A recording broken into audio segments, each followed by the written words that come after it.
When Evan Carver walked into his 20-year high school reunion, he never imagined he'd come face-to-face with his worst nightmare, Chloe Maddox, the girl who made his teenage years hell. But here she was, now a $4.6 billion tech mogul, while he could barely afford his secondhand blazer. What happened next would change everything. Stay with me until the end of this story, and comment below what city you're watching from. I want to see how far this tale travels. The gymnasium of Lincoln High hadn't changed much in 20 years. The same scuffed hardwood floors that had witnessed countless basketball games and awkward school dances still bore the faint yellow lines of a court that had seen better days. Paper streamers in the school colors, crimson and gold, hung from the rafters with the kind of artificial cheerfulness that made Evan Carver's stomach turn. A banner stretched across the far wall proclaimed, "Class of 2005 20-Year Reunion," in letters that sparkled with an enthusiasm Evan absolutely did not share. He stood just inside the double doors, his hand still on the push bar as if he might bolt at any second. His blazer, a navy blue number he'd found at Goodwill 3 weeks ago, felt tight across his shoulders. Not because it didn't fit, but because every muscle in his body had tensed the moment he'd stepped through those doors. The white dress shirt underneath was one of his good teaching shirts, the ones he reserved for parent-teacher conferences and the occasional faculty meeting where the principal actually cared about appearances. "Dad, you're doing that thing again." Evan looked down to find his 11-year-old daughter, Lily, staring up at him with those impossibly perceptive brown eyes that seemed to see straight through every defense he'd ever constructed. "What thing?" he asked, though he knew exactly what thing. "The thing where you look like you're about to face a firing squad." Lily adjusted the purple headband that held back her dark curls, curls she'd inherited from her mother, along with the ability to read him like a book. "You promised you'd try to have fun." "I am having fun," Evan lied, managing what he hoped was a convincing smile. Lily crossed her arms, and for a moment she looked so much older than 11 that it broke his heart a little. "Dad, you've been standing in the doorway for 3 minutes. People are starting to stare." He glanced around and realized she was right. A few clusters of his former classmates had indeed turned to look at the man blocking the entrance like some kind of anxious bouncer. Heat crept up his neck, and he finally let the door swing shut behind him, committing himself to at least a minimal amount of social interaction. "Okay, but we're leaving the second you get bored," Evan said, placing a protective hand on Lily's shoulder as they moved deeper into the gym. "Deal. But you have to actually talk to people. That's the whole point of a reunion."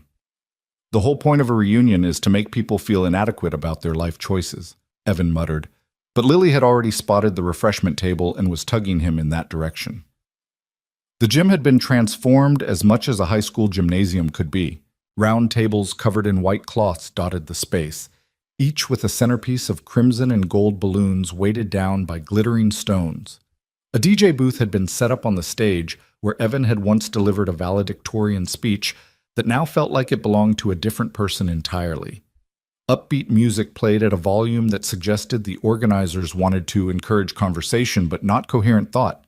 Evan recognized faces, though most had changed in the way that 20 years of living tends to change people. Hairlines had receded, waistlines had expanded, and everyone seemed to carry themselves with either the confidence of success or the weariness of survival. He wondered which category he fell into and suspected it was firmly the latter. "Mr. Carver, is that you?" He turned to find Amy Chen, who'd been in his AP English class and had gone on to become a dental hygienist according to her name tag. She looked genuinely pleased to see him, which was disarming. "Amy, hi. Please, it's just Evan. We're not in class anymore." "Old habits," she laughed. She glanced down at Lily with warm curiosity. "And who's this?" "This is my daughter, Lily. Lily, this is Amy. We went to school together." "Nice to meet you," Lily said with the practiced politeness of a child who'd been coached on meeting strangers.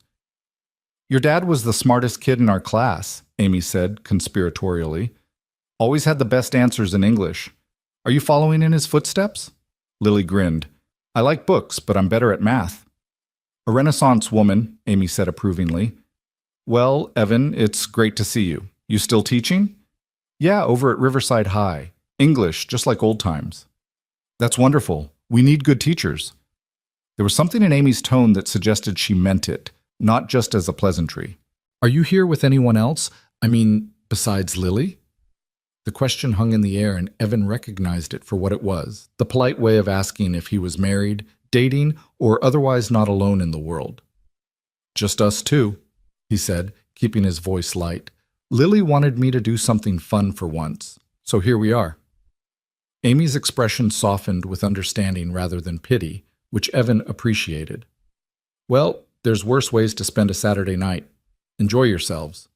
As Amy moved away to greet someone else, Lily looked up at him. She was nice. Yeah, she was. Not everyone here is going to be terrible, Dad. Evan wanted to believe that.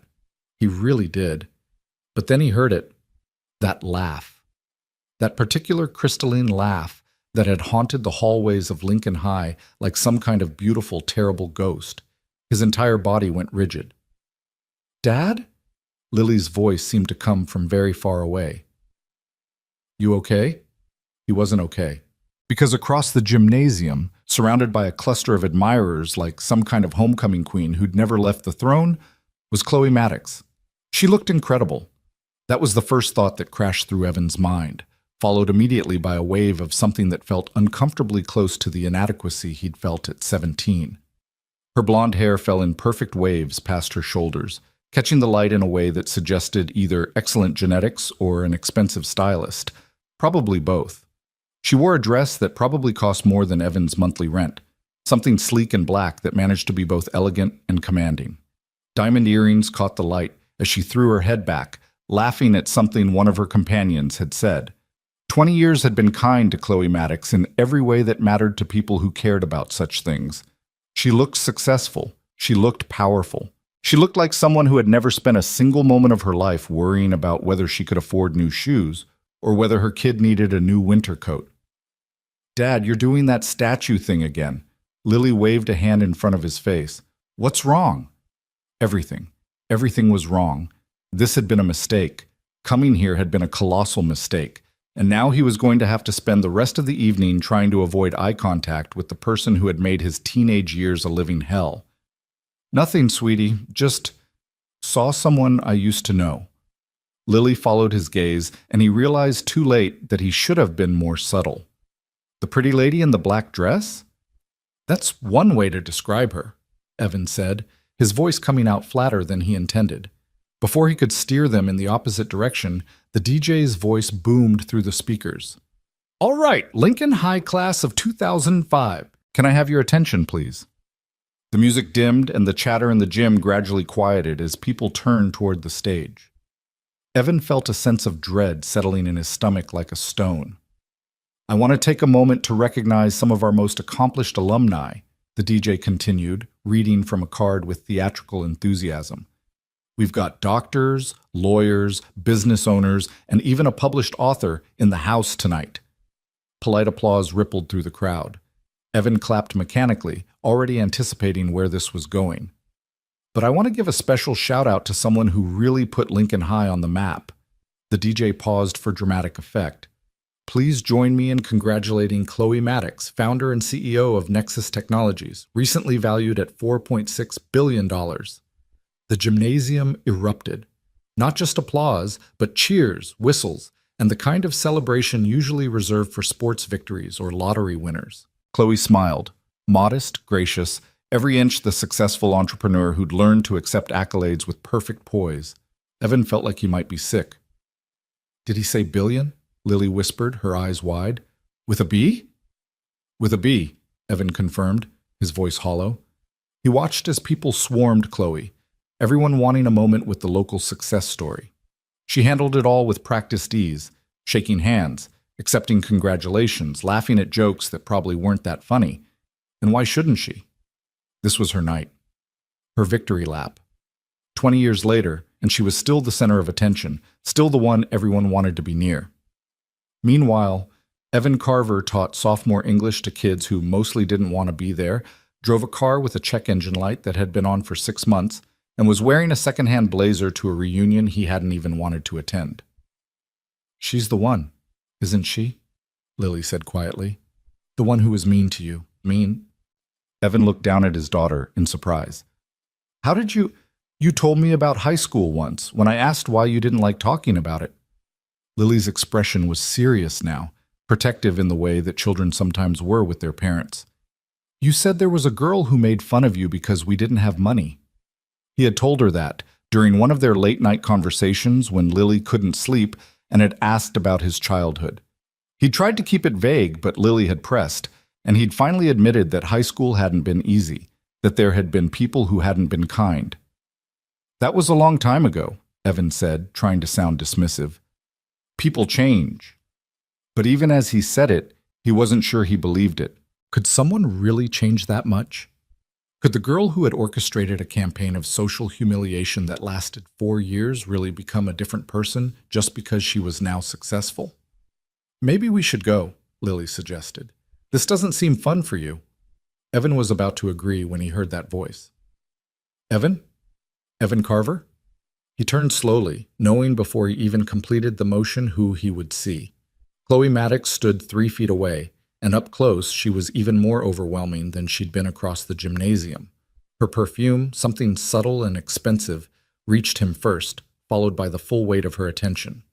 Those blue eyes that had once regarded him with such casual cruelty now looked at him with something that might have been nervousness. "It is you," she said, and there was something in her voice that sounded almost uncertain. "I wasn't sure. You look different." 20 years will do that," Evan said, proud of how steady his voice came out. "Congratulations on your success." "Thank you." She glanced down at Lily, and her expression softened in a way that seemed genuine. "And who's this?" Lily, who had been regarding Chloe with the kind of suspicious evaluation usually reserved for potential threats, didn't immediately answer. "This is my daughter Lily," Evan said, placing a protective hand on her shoulder. "It's nice to meet you, Lily." Chloe extended her hand, and after a moment's hesitation, Lily shook it. "Your dad and I went to school together." "I know," Lily said, her tone carefully neutral. If Chloe caught the coolness in Lily's response, she didn't show it. Instead, she turned her attention back to Evan. "It's been such a long time. I was hoping I might run into you tonight." That surprised him. "Were you?" "I was." Chloe fidgeted with one of her diamond earrings, a gesture that seemed out of place with her polished exterior. "Actually, I was wondering if we could talk. Privately, I mean.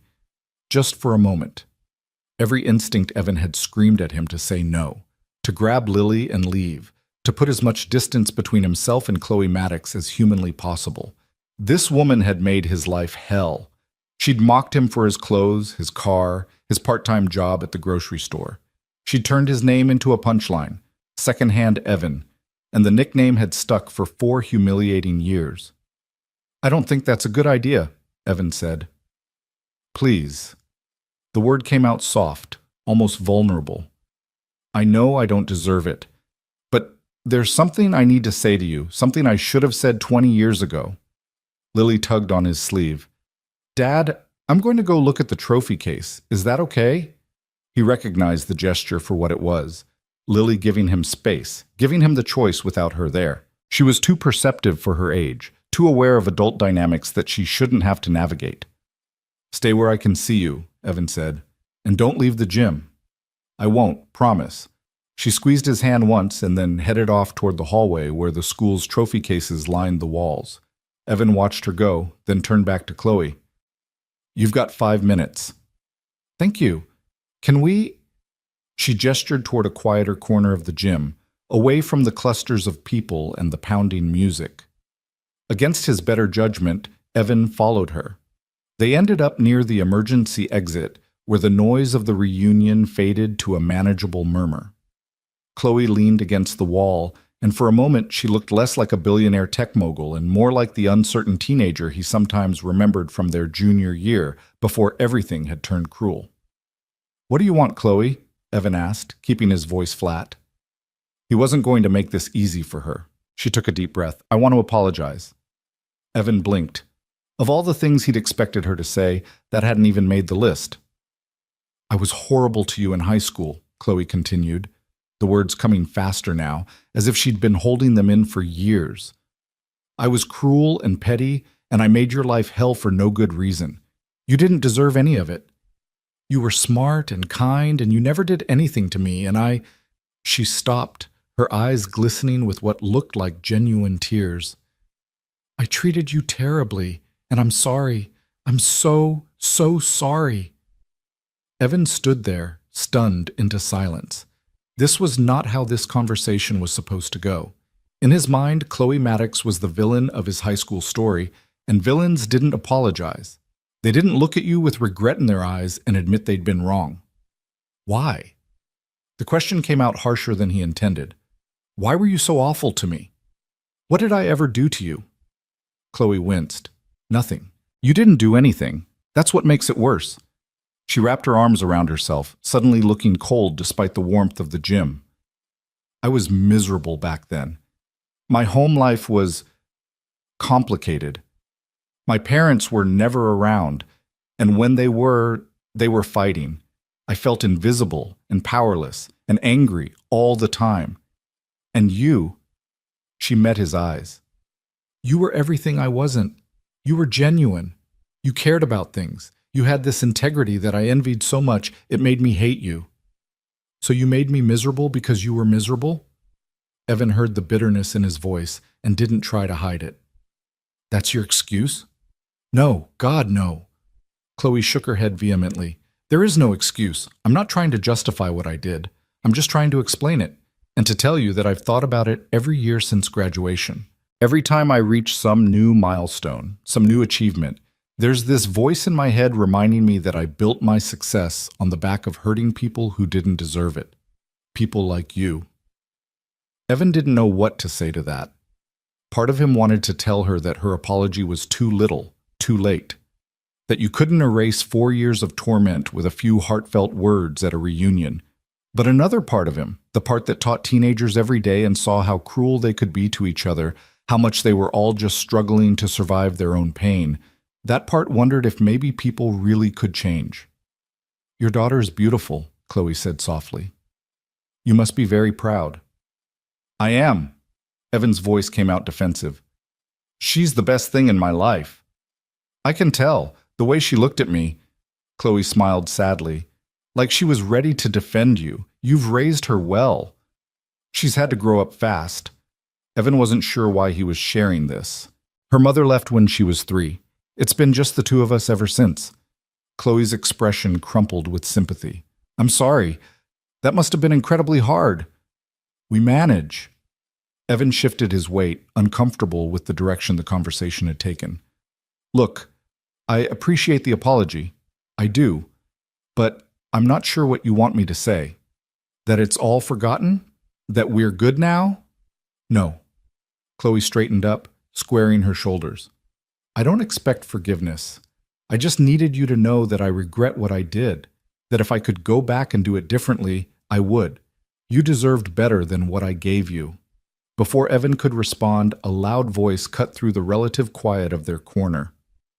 Well, well, well, secondhand Evan. Evan closed his eyes, recognizing the voice immediately. Jake Morrison. Star quarterback, Chloe's boyfriend for 3 years of high school, and the architect of many of Evan's worst moments. Jake swaggered over, looking every bit the former jock who'd never quite left high school behind. He'd put on weight in the way that former athletes often did. His face ruddier than Evan remembered, probably from too many beers and not enough exercise. But his smile was the same, cruel and self-satisfied. I heard you were here, Jake said, his words slightly slurred.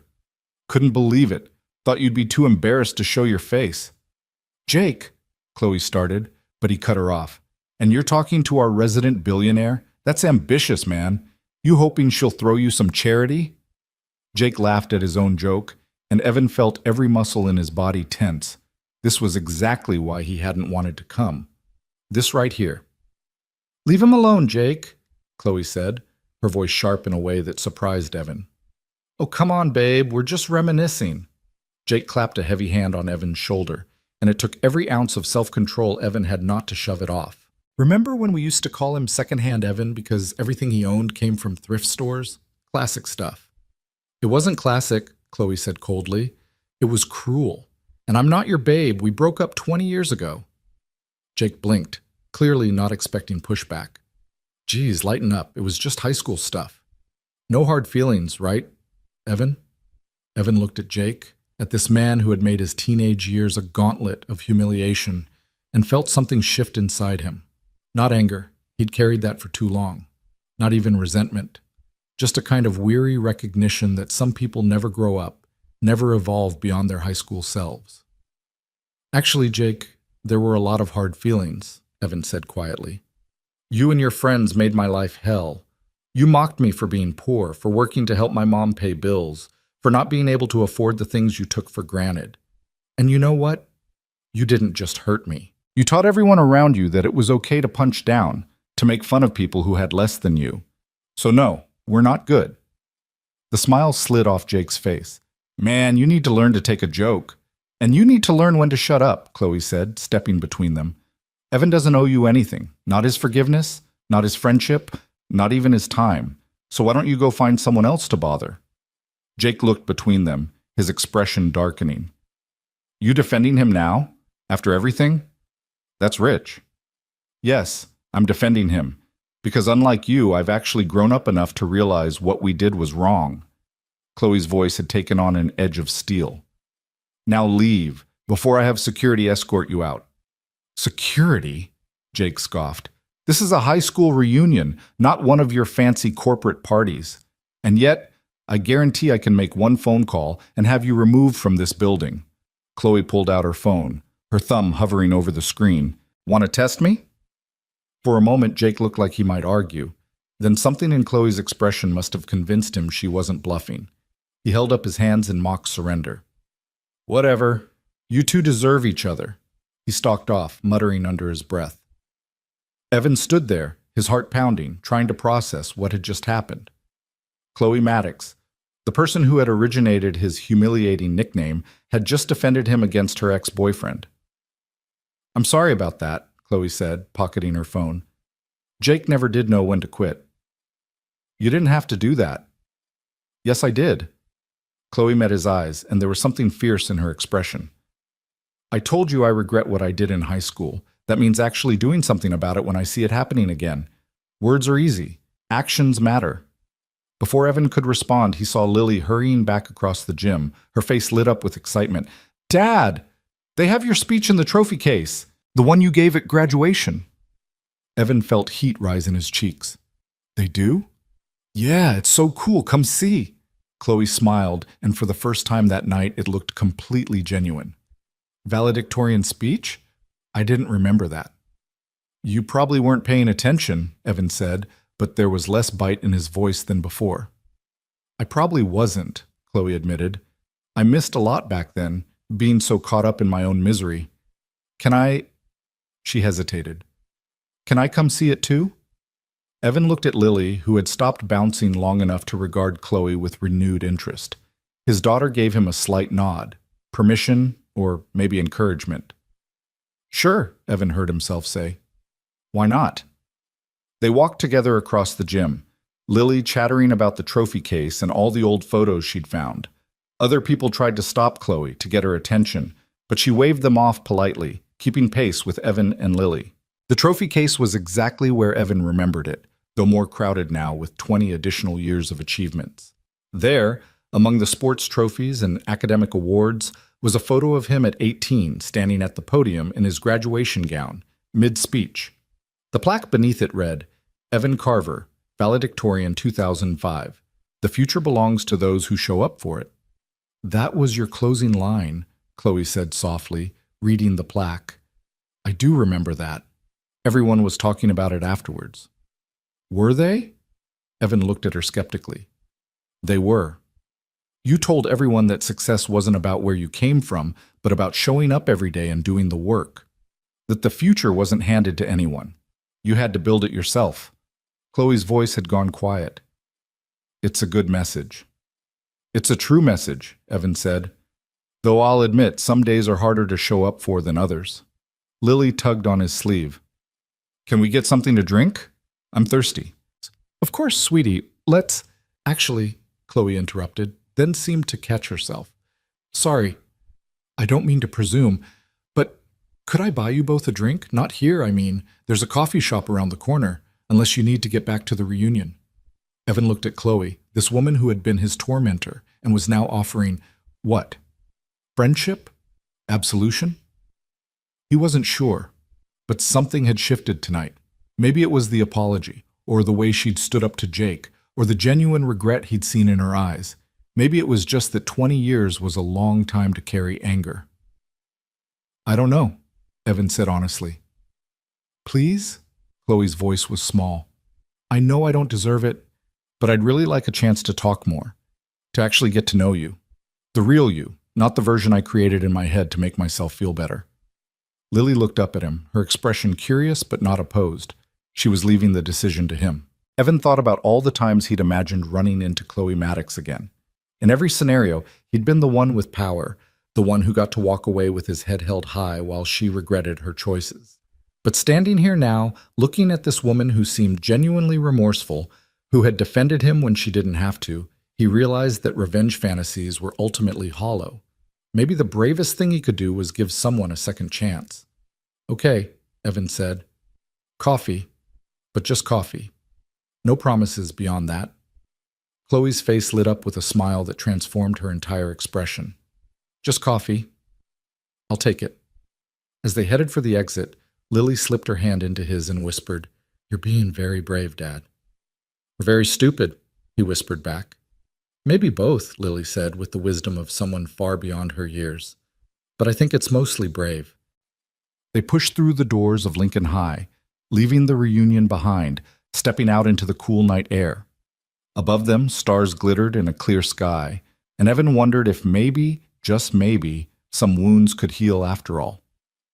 He didn't know what the future held, didn't know if Chloe's apology would translate into anything meaningful, or if this was just one strange night that would fade into memory.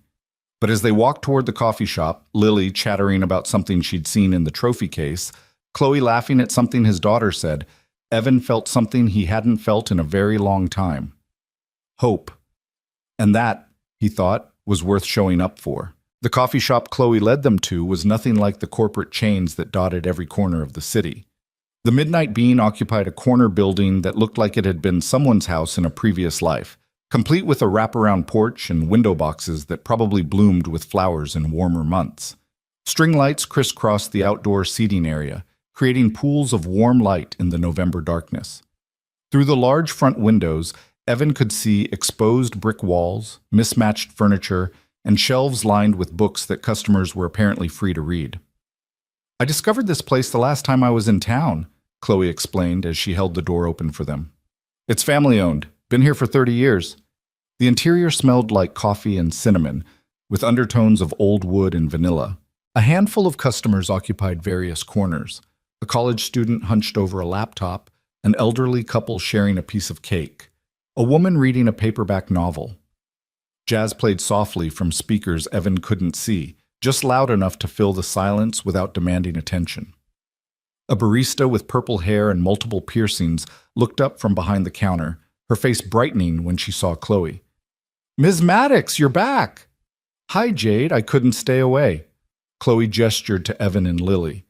These are my friends. What do you recommend tonight? Evan felt a small jolt at being called Chloe's friend, though he wasn't sure if it was discomfort or something else entirely. Lily, meanwhile, had her nose practically pressed against the pastry case, her eyes wide with the kind of wonder usually reserved for Christmas morning.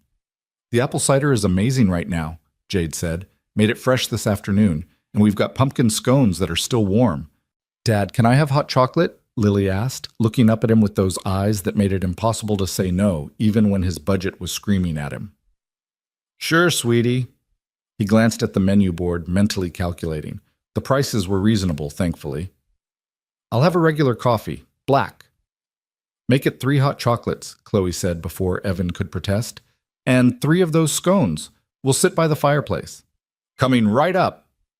Evan opened his mouth to object, to insist on paying for his and Lily's order, but Chloe was already moving toward a seating area in the back, where a gas fireplace created a cozy glow. She'd pulled out her wallet so quickly he hadn't even seen the motion, and by the time he caught up with her, she was tucking a black credit card back into her purse. You didn't have to do that, Evan said, keeping his voice low so Lily, who was examining a shelf of board games nearby, wouldn't hear. I know. I wanted to. Chloe settled into one of the oversized armchairs flanking the fireplace. Consider it a very small down payment on my apology debt. You don't owe me hot chocolate. Maybe not, but I owe you something, and since I can't give you back 4 years of your life, this will have to do. She said it lightly, but there was weight behind the words. Evan sank into the opposite chair, feeling the exhaustion of the evening catching up with him. The leather was worn soft with age, and the cushion seemed to embrace him in a way that made his second-hand couch at home feel like a medieval torture device by comparison. This is surreal. You know that, right? 2 hours ago, I was debating whether to fake a stomachache to get out of the reunion. Now I'm having hot chocolate with the person who made high school hell. I really was that bad, wasn't I? Chloe's expression crumpled slightly. You really were. Evan saw no point in sugarcoating it. There were days I didn't want to go to school because I knew you and your friends would be there, waiting to find something new to mock. Chloe winced like he'd physically struck her. The thrift store clothes. Among other things, my car, my job, the fact that I brought lunch from home instead of buying it, the way I spoke, the books I read. The memories came flooding back, each one a small cut that had never quite healed. You were creative, I'll give you that. I was horrible. Chloe's voice had gone very quiet. God, Evan, I was so horrible. Yes, you were. He met her eyes across the space between their chairs, and he saw her flinch from the truth of it. But you were also 17. We all did things at 17 we're not proud of. Did you? The question came out sharp, almost challenging. Did you do things you regret? Because from where I sat, you were the good guy. The one who actually cared about making the world better. You volunteered at the library. You tutored other kids for free. I let you bully me for 4 years without ever standing up for myself. The words came out harder than Evan intended. I let you convince me I was worthless because I didn't have money. I let your opinion matter more than my own. So yeah, I have regrets too. Before Chloe could respond, Jade appeared with a tray laden with 3 mugs of hot chocolate topped with whipped cream and chocolate shavings, and a plate of scones that looked like they belonged in a magazine spread. Here you go. Can I get you anything else? This is perfect, thank you, Chloe said, her professional smile sliding into place so seamlessly that Evan almost didn't notice the transition. Lily materialized the moment she smelled chocolate, climbing into the chair next to Evan's and eyeing the treats with barely contained excitement. This looks amazing. Wait for it to cool, Evan warned automatically, then caught himself doing the dad thing in front of Chloe and felt oddly self-conscious about it. But Chloe was smiling, and it looked genuine. Smart advice. I burned my tongue on coffee this morning because I was in too much of a hurry. Dad says patience is a virtue, Lily said, blowing carefully on her hot chocolate. But he also says it's a virtue he doesn't have. Lily. Evan felt heat creep up his neck. What? You do say that? Lily looked at him with wide-eyed innocence that wasn't fooling anyone. Chloe laughed, and the sound was different from the crystalline laugh Evan remembered from high school. This one was warmer, more real. Your daughter is delightful. She's something, Evan agreed, shooting Lily a look that she ignored completely. They sipped their drinks in silence for a moment. The hot chocolate was indeed excellent, rich and creamy without being too sweet, the kind that made you believe in small pleasures. Evan watched Lily take a bite of scone and close her eyes in pure bliss, and he felt a familiar pang of guilt that he couldn't give her things like this more often. Not gourmet coffee shop treats, but moments of uncomplicated joy. So, Chloe said, breaking the comfortable quiet, you teach at Riverside High. Yeah, sophomore and junior English mostly. Been there for 8 years. Do you like it? It was such a simple question, but Evan found himself actually considering it instead of giving the automatic answer. Most days, the kids they're challenging, but they're also full of potential. Every year I get at least one student who reminds me why I wanted to teach in the first place. Which is, because someone has to tell those kids that books matter, that words matter, that their thoughts and ideas matter, even if the world tries to convince them otherwise. He paused, aware that he was getting onto his teaching soapbox. Sorry, I tend to get passionate about this. Don't apologize. It's nice to hear someone talk about their work like they actually care about it. Chloe wrapped both hands around her mug. Most people I meet in the tech industry treat their jobs like elaborate games they're trying to win. The passion is there, but it's passion for beating the competition, not for the actual work. Is that what you do? Try to beat the competition? I used to. Chloe's expression turned thoughtful. When I first started Nexus, I was hungry, desperate to prove something, to myself, to my parents, to everyone who'd ever doubted me. Every deal, every acquisition, every milestone was a victory. But somewhere along the way, it stopped feeling like winning and started feeling like, I don't know, running on a treadmill, moving fast but going nowhere. Lily had finished her scone and was now watching their conversation like it was a tennis match, her head turning between them with undisguised curiosity. Is that why you're here? Evan asked. At the reunion? Looking for something you lost along the way? Maybe. Chloe met his eyes. Or looking to fix things I broke? I'm not sure there's a difference. Dad broke a plate once, Lily offered helpfully. He glued it back together, but you could still see the cracks. Lily, Evan started, but Chloe was already smiling. That's a perfect metaphor, actually. Some things can't be fixed perfectly. The cracks remain. She looked at Evan. But maybe they don't have to be invisible to be okay. Evan took a sip of his hot chocolate, using the moment to gather his thoughts. This conversation was veering into territory he hadn't anticipated, and he wasn't sure he was ready for it. What exactly are you asking me, Chloe? I'm asking if you think people can change. If someone who was cruel at 17 can be different at 37. I think people can change, Evan said carefully. I've seen it happen. Kids who were nightmares in sophomore year become thoughtful, caring seniors. But I also think change requires more than just wanting it. It requires action, consistency, proving over time that you're different. That's fair, Chloe set down her mug. So what would that look like? If I wanted to prove I've changed? I don't know. That's not really my problem to solve. You're right. It's not. Chloe leaned forward, her elbows on her knees, and for a moment she looked younger, uncertain. But I'd like the chance to figure it out. With you, I mean. I'd like to get to know who you are now, not the version of you I created in my head 20 years ago. And I'd like you to know who I am now, the real me, not the billionaire tech mogul version. Evan felt something shift in his chest. This was dangerous territory. Getting close to someone who'd hurt him before, opening himself up to potential hurt again. The smart thing would be to finish his drink, thank her politely, and walk away. Keep his distance, protect himself and Lily from complications they didn't need. But then he looked at Chloe, really looked at her, and saw something he hadn't expected. Loneliness. The kind of bone-deep loneliness that came from having everything you thought you wanted and realizing it wasn't enough. He recognized it because he saw it in his own mirror every morning. Okay, Evan heard himself say, but I need you to understand something. I've got a daughter to think about. If we're going to do this, whatever this is, you need to be genuine. Lily doesn't need any more instability in her life. I understand. Chloe's voice was steady. I would never do anything to hurt her. Or you. Not again. Dad's really protective, Lily said, matter-of-factly. He made my friend Emma's older brother cry once. Lily! Evan felt his face go red. That was a completely different situation.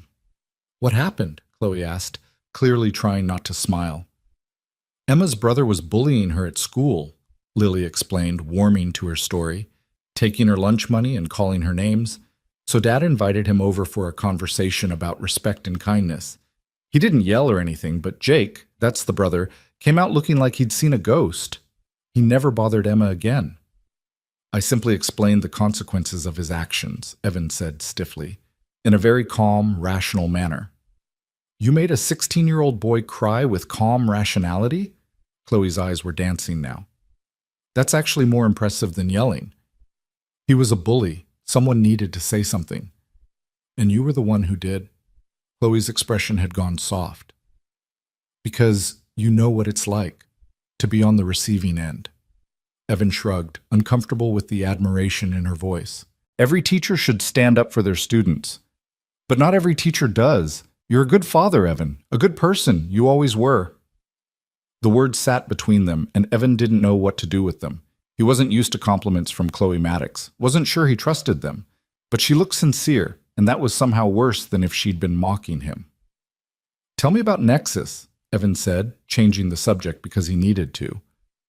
What exactly does a $4.6 billion tech company do? Chloe accepted the redirection gracefully. We develop AI-driven solutions for supply chain management. Essentially, we help companies predict demand, optimize inventory, and reduce waste. It sounds boring when I explain it like that, but the impact is actually pretty significant. We've helped hospitals ensure they have critical medications in stock, helped food distributors reduce spoilage, things like that. That doesn't sound boring at all, Evan said, genuinely interested. That sounds like you're actually making a difference. We try. Though most days I'm in meetings about shareholder value and market position rather than the actual impact of our work. She paused. That's part of why I've been thinking about expanding our East Coast operations, getting back to the ground level, remembering why we do what we do. East Coast operations? Lily perked up. Like, here? Actually, yes.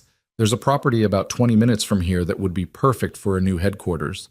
Better talent pool than Silicon Valley in some ways, and the cost of living is more reasonable for our employees. Evan's stomach did an odd flip. You're thinking of moving here? To our town. Not to the town exactly, but close by. Chloe's eyes found his, and there was a question in them. Would that be weird? I don't know, Evan said honestly. Maybe? It's not because of you, Chloe said quickly. I mean, not entirely. The business case makes sense. But I'd be lying if I said running into you tonight didn't make the idea more appealing. Lily was watching this exchange with fascination, her hot chocolate forgotten. This is a lot, Evan said. 2 hours ago, we hadn't spoken in 20 years. Now you're talking about moving across the country? I know, I'm getting ahead of myself. Chloe sat back in her chair. I do that. Always thinking 3 steps ahead. It drives my COO crazy. My dad is the opposite, Lily offered. He plans everything down to the minute. He has a color-coded calendar. It's called being organized, Evan protested weakly. It's called being a control freak, Lily said affectionately. But we love him anyway. Chloe laughed, and the sound filled the coffee shop in a way that made the other patrons look over with curiosity. I like you, Lily. You don't let your dad get away with anything. Someone has to keep him honest. Lily grinned. He gets all serious and teaches-y sometimes. I am a teacher. It's literally my job to be teachy. See? Lily looked at Chloe. He can't even hear it. Watching them interact, seeing Lily warm to Chloe, and Chloe respond with what seemed like genuine affection, Evan felt something in his chest loosen. Maybe this could work. Maybe people really could change. So tell me more about you, Chloe said, turning her attention back to Evan. What do you do when you're not teaching or being ambushed by old classmates at reunions? Mostly parenting, Evan gestured to Lily, which is a full-time job on top of the actual full-time job. Dad reads a lot, Lily said. Like a crazy amount? We have books everywhere in our apartment, even in the bathroom. A man after my own heart, Chloe said. What are you reading right now? Currently, I'm rereading East of Eden for about the 10th time, and I just started a biography of Frederick Douglass that one of my students recommended. Your students recommend books to you? The good ones do. They keep me honest. Make sure I'm not just teaching the same curriculum year after year without questioning it. Evan found himself relaxing, falling into the rhythm of conversation in a way he hadn't expected. Last year, a junior convinced me to add Chimamanda Ngozi Adichie to the reading list. Best decision I made all year. I love her work, Chloe said, and she sounded surprised to have something in common with him. I listened to Americana during a flight to Tokyo. Couldn't stop thinking about it for weeks. They talked about books then, and it was easier than Evan had anticipated. Chloe had read widely, literary fiction, biographies, even poetry, and had thoughtful opinions about what she'd read. They disagreed about Hemingway. She found him sparse and moving. Evan found him sparse and pretentious. Argued good-naturedly about whether The Great Gatsby was overrated, Yes, in Evan's opinion, absolutely not, in Chloe's, and discovered they both had a weakness for mystery novels they were slightly embarrassed about. I read romance novels, Lily announced during a lull in the conversation, the ones with kissing on the cover. You absolutely do not, Evan said, momentarily panicking. I'm kidding, Dad, relax. Lily rolled her eyes. I read fantasy books, with dragons and magic and stuff. Oh, thank God. Evan's heart rate returned to normal. Though Emma's older sister does let us look at her romance book sometimes, Lily added innocently. We're going to talk about this later, Evan said, making a mental note to have a conversation with Emma's sister. Chloe was trying very hard not to laugh. How old is Emma's sister? 19, Lily said. She's in college. She says romance novels are feminist literature. They can be, Chloe said diplomatically, shooting Evan an amused glance. But maybe stick with dragons for a few more years. That's what Dad says. He's very protective about what I read, and watch, and basically everything. But Lily said it with affection, leaning against Evan's chair in a way that suggested she didn't actually mind his overprotectiveness. Can I ask you something? Chloe directed the question at Lily. You seem very mature for 11. Was it hard growing up with just your dad? Evan tensed, ready to redirect if the question was too personal, but Lily considered it seriously. Sometimes, she said. I used to wish I had a mom like the other kids. Someone to do mom stuff with. But Dad tries really hard. He learned to braid hair from YouTube videos, and he comes to all my school events even when he's tired, and he makes sure I know I'm loved every single day. She looked up at Evan. So no, it's not hard. It's not. It's just different. Evan felt his throat tighten. He reached over and squeezed Lily's hand. You make it easy, kiddo. Chloe's eyes were suspiciously bright. You're lucky to have each other. We are, Evan agreed. Then, because the moment was getting too heavy, he cleared his throat. So, what about you? Any kids? Husband? Partner? No, to all three. Chloe's voice was light, but there was something underneath it. I was engaged once, about 5 years ago. Another tech entrepreneur. We were going to merge our companies in our lives. Very romantic, right? What happened? I realized I was more in love with the idea of a merger than the actual person. We wanted different things. He wanted someone who would be the perfect tech wife, attend the right parties, say the right things, look good in photos. I wanted someone who saw me as a person, not a brand. She shrugged. So we called it off. It was amicable, but it was also lonely. I can imagine. And Evan could. He knew what it was like to feel alone even when you weren't technically alone. After that, I threw myself into work, built Nexus into what it is today, made my first billion, made my second billion, and realized that none of it mattered if I didn't have anyone to share it with. No family, no real friends, just colleagues and employees and people who wanted something from me. She looked at him. That's why tonight mattered so much, apologizing to you. It was a chance to start fixing things I broke, to maybe build something real. Building something real takes time, Evan said, and trust, which is earned, not bought. I know, I'm willing to put in the time. Chloe paused. If you'll let me. Evan looked at Lily, who was watching him with those perceptive eyes. She gave him a tiny nod, permission or maybe encouragement. His daughter, who had every reason to be suspicious of new people in their lives, was telling him it was okay to try. Okay, Evan said. Let's see where this goes, but we're taking it slow. Coffee dates, conversations. Getting to know each other as actual human beings instead of the cartoon versions we had in high school. Coffee dates, Chloe repeated, and her smile was radiant. I can work with that. They stayed at the Midnight Bean for another hour, conversation flowing more easily as the initial awkwardness faded. Chloe told them about her early days in Silicon Valley, living in a studio apartment and surviving on ramen while trying to pitch her first business idea. Evan shared stories about teaching, about the student who'd written an essay comparing Hamlet to a superhero movie and somehow made it work, about the year his entire junior class conspired to read a banned book as an act of rebellion.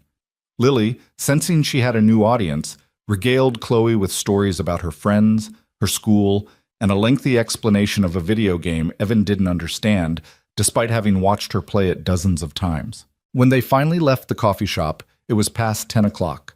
The temperature had dropped, and Evan could see his breath in the air. Lily was yawning, the evening catching up with her, and Evan felt the familiar weight of exhaustion that came from social interaction. "I should get her home," Evan said. "School night tomorrow." "Of course." Chloe pulled her coat tighter around herself. "Thank you for giving me a chance. Both of you. It means more than you know." "You'll have to earn it," Evan reminded her, but his voice was gentler now. "I will. I promise." Chloe hesitated, then pulled out her phone. "Can I give you my number?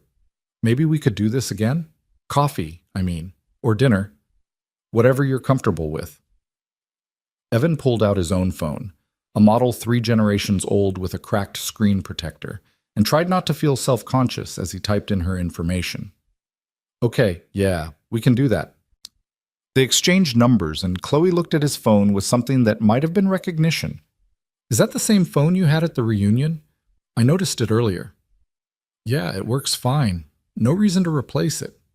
Evan heard the defensiveness in his voice and hated it. "I wasn't criticizing. Actually, I think it's admirable. We live in such a disposable culture. People upgrade constantly, even when they don't need to." She smiled. "It's very you, practical and thoughtful." Evan didn't know what to say to that, so he just nodded. "Good night, Lily," Chloe said, crouching down to Lily's level. "It was lovely meeting you." "You too," Lily said. "Are you going to come have coffee with Dad again?" "If he'll let me." "He will," Lily said it with complete confidence. "He acts all grumpy, but he actually liked talking to you. I could tell." "Lily," Evan started, but she was already skipping toward their car, which was parked 2 blocks away. "She's something else," Chloe said, standing up. "She's too smart for her own good," Evan agreed. "Gets that from her mother." "I doubt that." Chloe's voice was soft. "I think she gets it from you." They stood there for a moment, 2 people who'd been strangers, then enemies, then strangers again, now trying to figure out what came next. The night air was cold, and somewhere nearby someone was playing piano. Clair de Lune drifting through an open window. "This is strange, isn't it?" Evan said. "All of this." "It is," Chloe agreed. "But maybe strange is okay. Maybe it's even good." "Maybe." Evan shoved his hands in his pockets.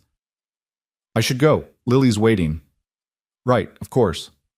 Chloe stepped back. "Text me when you get home, just so I know you got there safely." "You don't have to worry about that." "I know, but I want to." She met his eyes. "Is that okay?" Evan thought about it, about what it meant to let someone worry about him, to let someone care.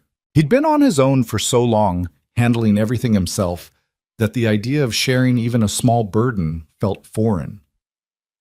But maybe it was time to try. "Okay," he said. "I'll text you." Her smile could have powered the entire city. "Good night, Evan." "Good night, Chloe." He walked to his car, where Lily was already buckled in and fighting to keep her eyes open. As he pulled away from the curb, he saw Chloe, in his rearview mirror, still standing under the streetlight, watching them go. "She's nice," Lily murmured, her voice heavy with sleep.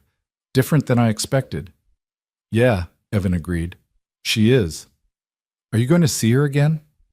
"Maybe. If it feels right." "It feels right, Dad." Lily's eyes drifted closed. "Trust me." Evan drove through the quiet streets of his town, past darkened storefronts and houses with warm lights glowing in windows. He thought about the evening, about how it had started with dread and ended with something that felt cautiously hopeful. About Chloe's apology and her obvious loneliness. About the way she'd looked at Lily with genuine affection. About the conversation in the coffee shop that had felt natural and easy after the initial awkwardness. Maybe people could change. Maybe the person who'd hurt him at 17 wasn't the same person at 37. Maybe giving someone a second chance wasn't weakness, but wisdom. When they got home to their small apartment, 2 bedrooms, 1 bathroom, and a kitchen barely big enough for 1 person, Evan carried a sleeping Lily to her bed and tucked her in, brushing a kiss across her forehead. She murmured something he couldn't make out, already deep in dreams. He stood in her doorway for a moment, looking at this child who was simultaneously the easiest and hardest thing in his life. She deserved more than he could give her, a bigger home, nicer things, vacations beyond weekend camping trips. But she also deserved honesty and love and a father who showed up every day, and those things he could provide in abundance. In his own room, Evan changed into sweatpants and an old t-shirt, then sat on the edge of his bed with his phone in his hands. Chloe's number was there, waiting. He'd promised to text her. After a moment's hesitation, he typed, "Home safe. Thanks for the coffee." The response came almost immediately. "Thank you for taking a chance on me. Sleep well." Then a moment later, "And Evan, that thing I said at the reunion about regretting high school, I meant it, every word." Evan stared at the message, reading it twice, then a third time. Finally, he typed back, "I know. Good night, Chloe." He set the phone on his nightstand and lay back, staring at the ceiling with its familiar water stain in the corner. Outside, he could hear the distant sound of traffic, the bark of a neighbor's dog, the ordinary sounds of life continuing on. Something had shifted tonight. Some door had opened that he thought was permanently closed, and while he didn't know where it led, while he was still cautious and uncertain and maybe a little scared, he also felt something he hadn't felt in years. Possibility. And that, Evan thought as sleep finally pulled him under, was worth at least one more cup of coffee. The second coffee date happened 3 days later, this time without Lily. She had a sleepover at Emma's house, and Evan had found himself with a rare evening of freedom. When Chloe suggested meeting at a small Italian restaurant downtown, he'd hesitated for only a moment before agreeing. The restaurant was intimate without being romantic, with exposed brick walls and tables covered in red checkered cloths. Candles flickered in wine bottles that had been converted into holders, wax dripping down their sides in colorful layers that suggested years of use. The smell of garlic and basil filled the air, and Dean Martin crooned softly from speakers somewhere in the ceiling. Chloe was already there when Evan arrived, sitting at a corner table and looking at her phone with a slight frown. She'd traded the reunion dress for jeans and a cream-colored sweater, her hair pulled back in a loose ponytail.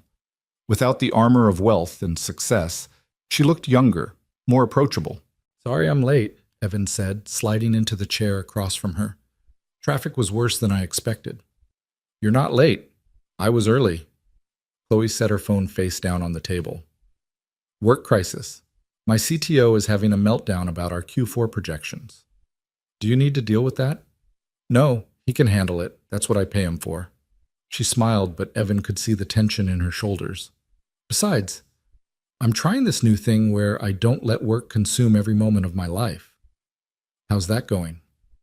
"Terribly. I checked my email 4 times in the parking lot before forcing myself to put my phone away." She laughed, but it sounded self-deprecating. "I'm not very good at relaxing." "Join the club. I grade papers in my sleep. Lily found me once with a red pen in my hand, correcting an imaginary essay about symbolism in Lord of the Flies." "That's actually adorable." "That's actually sad," Evan corrected, but he was smiling. "We're both workaholics, just different kinds." A waiter appeared with menus and a basket of warm bread that smelled like heaven. He rattled off the specials in rapid Italian-accented English, and Evan tried to follow along while simultaneously calculating which dishes fell within his budget. When the waiter left, he opened the menu and felt his stomach sink. The prices were higher than he'd anticipated. "Order whatever you want," Chloe said, as if reading his mind. "My treat." "We're not doing that again." Evan kept his voice firm. "I can pay for my own meal." "I know you can, but I invited you, so I'd like to pay. It's not about money, Evan. It's about wanting to do something nice." "Everything's about money when you don't have enough of it." The words came out sharper than he intended, and he saw Chloe flinch. "I'm sorry. I didn't mean to make you uncomfortable." Evan took a breath, forcing himself to relax. "No, I'm sorry. That was defensive. It's hard sometimes. Being around someone who has so much when I'm constantly worrying about having enough." "I understand." Chloe's voice was soft. "More than you might think. My parents had money, but it was always conditional, always tied to expectations and control. Sometimes having money is its own kind of trap." "Maybe, but I'd still rather have it than not." "Fair enough." Chloe closed her menu. "How about this? We split the bill. That way neither of us feels uncomfortable." Evan considered this, then nodded. "Okay, that works." They ordered spaghetti carbonara for Evan, chicken piccata for Chloe. And the waiter brought wine that Chloe had selected from a list Evan couldn't have deciphered if his life depended on it. The first sip was smooth and rich, and he found himself relaxing despite his earlier tension. "Tell me about your day," Chloe said, breaking off a piece of bread. "What's it like teaching high school English?"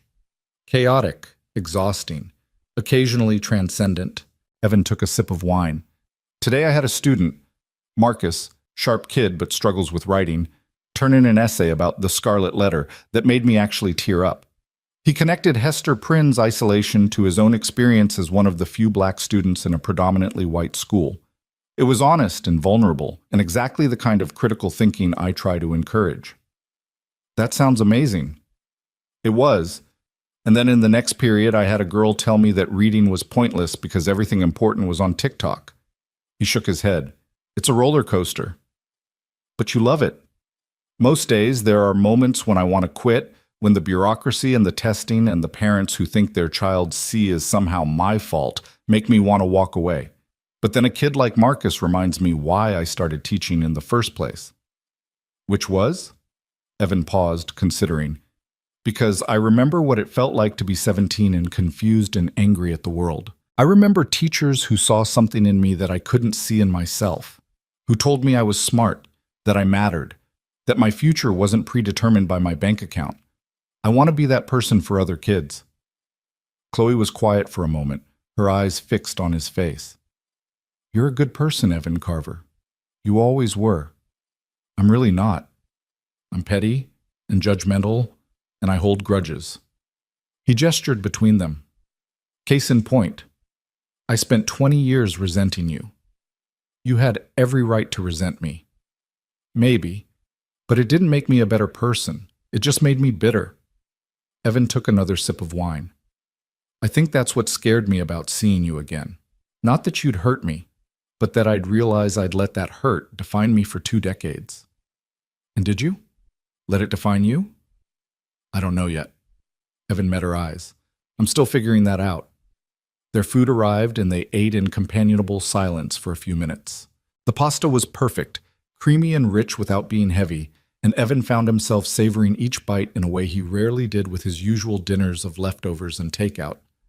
"Can I ask you something?" Chloe said, twirling pasta on her fork. "About Lily's mother.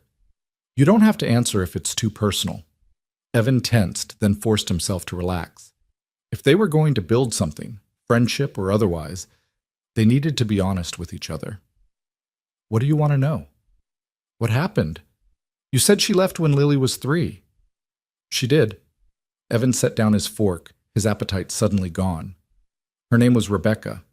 We met in college, got married too young, had Lily even younger. I thought we were happy, but apparently I was the only one who felt that way. One day I came home from my student teaching placement and found a note on the kitchen table. She'd taken her clothes, her laptop, and about half our savings. Said she wasn't ready to be a mother, that she'd made a mistake, that she needed to find herself." "Jesus, Evan, I'm so sorry." "The worst part wasn't that she left. It was that she never looked back, never called to check on Lily, never sent a birthday card or a Christmas present, just completely erased us from her life like we'd never existed." He picked up his wine glass, needing something to do with his hands. "Lily asks about her sometimes, wants to know why her mom didn't love her enough to stay. And I don't have a good answer because I don't understand it myself." "How do you handle those questions?" "Badly." Evan laughed, but it sounded hollow. "I tell her that sometimes people aren't ready for the responsibilities they take on, that her mom leaving was about her mom's issues, not about Lily, that she's loved and wanted and enough exactly as she is. I don't know if she believes me." "She does," Chloe said with certainty. "Anyone can see how much you love her, how much you've sacrificed to give her a good life." "I haven't sacrificed anything. She's my daughter. Taking care of her isn't a sacrifice. It's just what you do." "Not everyone does it, though. Not everyone shows up day after day putting their child's needs first." Chloe's voice had gone soft. "My parents had all the money in the world, but they were never really there. Too busy with their careers, their social obligations, their affairs. I spent most of my childhood with nannies and tutors. Money doesn't make you a good parent. Being present does." "Is that why you were so angry in high school? Because of your parents?" Partially. I was drowning, and I didn't know how to ask for help, so I lashed out instead. Made other people feel as small as I felt. She pushed food around her plate. The bullying was a way to feel powerful when everything else in my life was chaos. Not an excuse, just an explanation. Did it help? Making other people miserable? In the moment, yes. It felt good to have control over something, even if that control was just making Evan Carver's life hell. She looked up at him, her eyes bright with unshed tears. But long term? No. It made me into someone I'm ashamed of, someone I've spent the last 15 years trying not to be. Who are you now? Evan asked. When you're not being a tech billionaire, who is Chloe Maddox? She considered the question seriously. I'm someone who works too much and sleeps too little. Someone who has 100 acquaintances but no real friends. Someone who achieved everything she thought she wanted and realized it wasn't enough. She paused. I'm lonely, Evan. Desperately, bone-achingly lonely. And sitting here with you, having an actual conversation with someone who sees me as a person instead of a bank account or a business opportunity is the most real I've felt in years. The honesty of it hit Evan like a physical blow. He'd expected small talk, surface-level revelations, the careful dance of two people getting to know each other. He hadn't expected this raw vulnerability from someone who'd spent their teenage years projecting invincibility. I get it, he said quietly. The loneliness. It's different when you have a kid. Lily keeps me company, keeps me grounded. But there are nights after she goes to bed when the apartment feels too empty and too quiet, and I wonder if this is all there is. Work and parenting and surviving until the next day. Is that enough for you? Just surviving? Some days yes, some days no. Evan picked up his fork again, needing the distraction. I want more. Want to feel alive instead of just going through the motions. Want to laugh without feeling guilty about it. Want to connect with another adult who understands the weight of everything I'm carrying. But wanting and having are different things. They don't have to be. Chloe reached across the table, her hand hovering near his but not quite touching. We could help each other. Be less lonely together. Is that what this is? Two lonely people trying to fill a void? Maybe. Or maybe it's two people who have history, complicated, messy history, trying to build something better. Something real. Evan looked at her hand so close to his and felt the pull of possibility. It would be easy to take that hand, to let himself fall into whatever this was becoming. But easy had never been his style, and he'd learned through hard experience that things built quickly often collapsed just as fast. I need to take this slow, he said, for Lily's sake and for mine. I can't rush into something just because it feels good in the moment. I understand. Chloe pulled her hand back and Evan felt an irrational flash of disappointment. Slow is good. Slow is smart. They finished their meal talking about safer topics, books they'd read, movies they'd seen, the weird quirks of their respective workplaces. Chloe told him about a board meeting where an investor had fallen asleep and started snoring during her presentation. Evan told her about the time a student had brought an emotional support chicken to class and it had escaped, causing chaos throughout the entire English wing. By the time dessert arrived, tiramisu they'd agreed to split, the tension had eased back into something comfortable. Chloe told terrible jokes that made Evan laugh despite himself, and he found himself sharing stories about Lily that he usually kept private, protective as he was of his daughter's privacy. She sounds incredible, Chloe said, taking the last bite of tiramisu. You've raised an amazing kid. She raised herself, mostly. I just tried not to screw her up too badly. You're too hard on yourself. Someone has to be. If I'm not, who will be? Evan smiled to show he was half joking, but Chloe's expression turned serious. That's a lonely way to live, Evan. Constantly judging yourself, never giving yourself credit for everything you do right. Says the woman who built a multi-billion-dollar company and still thinks she hasn't accomplished enough. Touché. Chloe raised her wine glass in acknowledgement. We're both our own worst critics. Probably why we're sitting here commiserating over Italian food instead of outliving our best lives. I don't know. This feels pretty good to me. Chloe's voice had gone soft again. Better than any board meeting or product launch or magazine interview I've done. The check arrived, and they split it as agreed. Though Evan noticed Chloe left a tip that was probably more than his half of the meal. They walked out into the cool November night, and Evan realized he wasn't ready for the evening to end. "Want to walk for a bit?" he heard himself ask. "There's a park a few blocks from here." "I'd like that." They walked side by side down the quiet downtown streets, past closed boutiques, and the occasional bar with music spilling out into the night. The park was small but well maintained, with paths that wound through carefully tended gardens and a pond that reflected the streetlights like scattered stars. "I used to come here with Lily when she was little," Evan said as they followed one of the paths. "She'd feed the ducks and demand I push her on the swings until my arms fell off." "Does she still like swings?" "Pretends she doesn't. Says she's too old for that kind of thing. But last month I caught her at the playground near our apartment, swinging as high as she could with this huge smile on her face." He smiled at the memory. "She's at that age where she's trying to figure out if she's a kid or not. Wants to be grown up, but isn't quite ready to let go of childhood." "That must be hard, watching her grow up." "It's terrifying. Every year she gets more independent, needs me a little less. I know that's the goal, raise her to not need me, but knowing it doesn't make it easier." They reached a bench overlooking the pond and sat down. The temperature had dropped further, and Evan could see his breath in the air. Chloe pulled her coat tighter around herself, shivering slightly. "Here," Evan said, starting to shrug off his jacket. "Don't you dare, you'll freeze." But she was smiling. "Very chivalrous, though. My mother raised me right. Even if she couldn't give me much else, she made sure I had manners." "Tell me about her, your mom." Evan leaned back against the bench, looking up at the sky where a few stars managed to shine through the light pollution. "She worked 3 jobs to keep us afloat after my dad left. Waitress, house cleaner, night shift at the hospital. I barely saw her growing up because she was always working, always exhausted, but she never complained. Never made me feel like I was a burden." "Where is she now?" "She passed away my 2nd year of teaching. Heart attack. The doctor said it was from years of stress and overwork." His voice had gone flat, emotionless, in the way it always did when he talked about his mother's death. "She never got to retire, never got to relax. Spent her whole life working herself to death so I could have opportunities she never had." "Evan." Chloe's hand found his in the darkness, and this time he didn't pull away. "I'm so sorry." "She met Lily, though. Got 2 years with her granddaughter before she died.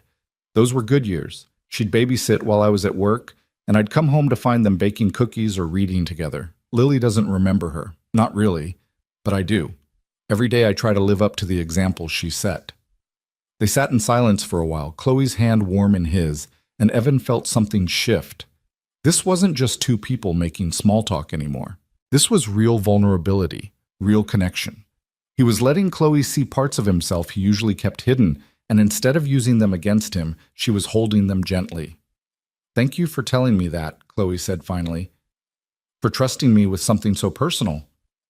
"Yeah, well, you shared your stuff, seemed only fair." "Is that what we're doing? Trading vulnerabilities like baseball cards?" "Maybe. Or maybe we're just 2 people trying to be honest with each other for once." He turned to look at her, her face illuminated by the streetlight. "I spent so many years thinking you were the villain of my story. But you're just a person, complicated and flawed and trying your best, like everyone else." "I want to be better, though. Better than I was. Better than I am." She squeezed his hand. "And being around you makes me want to try harder. Don't put that on me. I'm barely holding my own life together. I can't be responsible for fixing yours, too." "I'm not asking you to fix me. I'm asking you to be my friend, to hold me accountable, to call me out when I'm being the person I used to be instead of the person I'm trying to become." "That's a lot of pressure." "I know. And if it's too much, I understand. You don't owe me anything, Evan. Not forgiveness, not friendship, not a second chance. But I'm asking anyway, because sitting here with you feels like the first real thing I've experienced in years, and I don't want to lose it." Evan thought about it, about what it meant to let someone in, to give them the power to hurt you again, about whether people really could change or if they were doomed to repeat the same patterns forever, about his mother, who'd believed in second chances right up until her heart gave out from the strain of all those opportunities she'd given others. But he also thought about Lily, who trusted his judgment about people, about Marcus, His student who'd written with such raw honesty about second chances and redemption. About himself at 17, desperate for someone to see past his circumstances to who he really was. Okay, he said, friends. But Chloe, if you hurt Lily, if you hurt me again, there won't be a third chance. I need you to understand that. I do. And I won't. I promise you, Evan, I won't. Her eyes were fierce in the darkness. I'm done being that person. Done hurting people because I'm hurting. Done using money and success to hide the fact that I'm just as scared and lost as everyone else. Everyone's scared and lost. That's just life. Maybe. But we don't have to be alone while we figure it out. They stayed on that bench for another hour, talking about everything and nothing. Chloe told him about her plans for the East Coast headquarters, and Evan was surprised to find himself genuinely interested in the logistics of building a tech company. He told her about his dream of writing a book someday, a dream he'd shelved years ago but never quite forgotten. She didn't dismiss it or tell him it was too late, just asked what he'd write about and listened intently to his answer. When they finally walked back to their cars, Evan felt lighter than he had in months, maybe years. It was strange, this feeling of connection with someone who'd once represented everything painful about his past. But it was also liberating, like he'd been carrying a weight he didn't know he could put down. Can I see you again? Chloe asked as they reached her car, a sleek black Tesla that probably cost more than Evan would make in 5 years. Yeah, I'd like that. And he meant it. What about Lily? Could I maybe take you both to dinner or to a movie? I'd really like to spend more time with her. Evan hesitated, protective instincts flaring, but then he thought about Lily's words. It feels right, Dad, and decided to trust his daughter's judgment. Let me talk to her first, make sure she's comfortable with it. But if she is, then yes. Thank you. Chloe looked like he'd given her something precious. For everything tonight, for giving me a chance. Don't thank me yet. I'm still deciding if this was a good idea or a terrible mistake. And when will you know? I'll let you know when I figure it out. She laughed, and the sound was warm and genuine. Fair enough. Drive safe, Evan. You too. He watched her drive away, her taillights disappearing into the night, before climbing into his own car, a 10-year-old Honda with a dent in the passenger door and an air freshener that had stopped working months ago. The contrast between their vehicles was stark, a reminder of the vast distance between their worlds. But for a few hours tonight, that distance had seemed surmountable. They'd just been two people talking, laughing, sharing pieces of themselves they usually kept hidden. And maybe, Evan thought as he started the ignition, that was enough to build on. His phone buzzed as he pulled out of the parking space. A text from Chloe.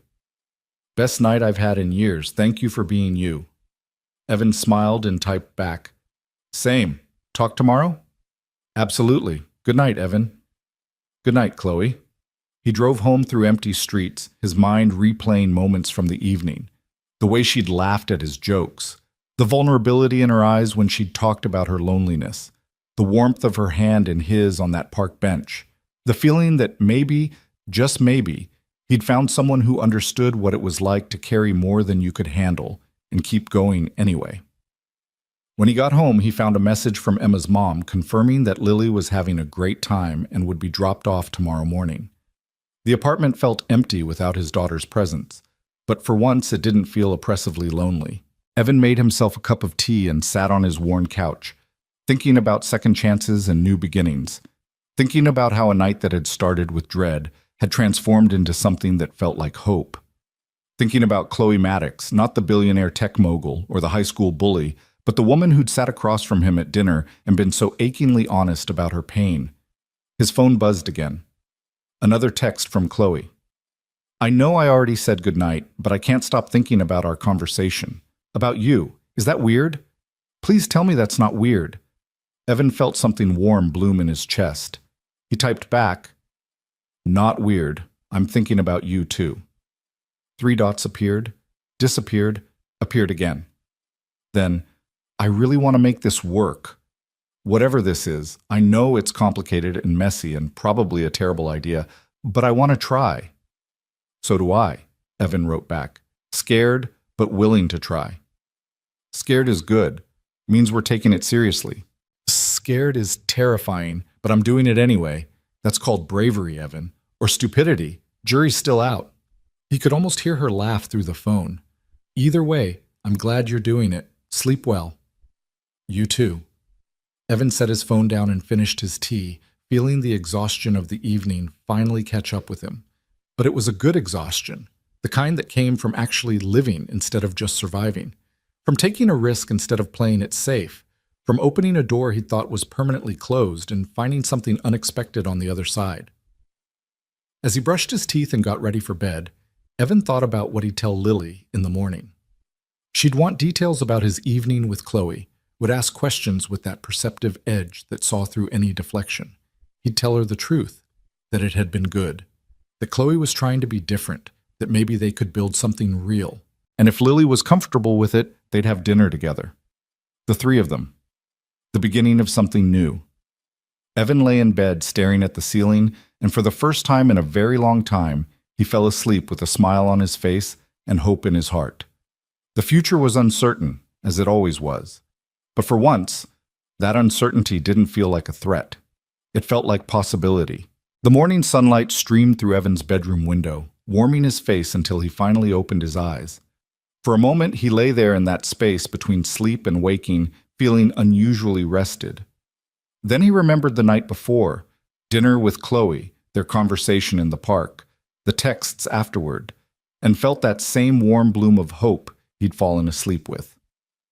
His phone showed 3 new messages, 2 from Chloe, sent early this morning, and 1 from Emma's mom saying she was bringing Lily home in an hour. Evan opened Chloe's messages first. Good morning. I know it's early, but I couldn't sleep.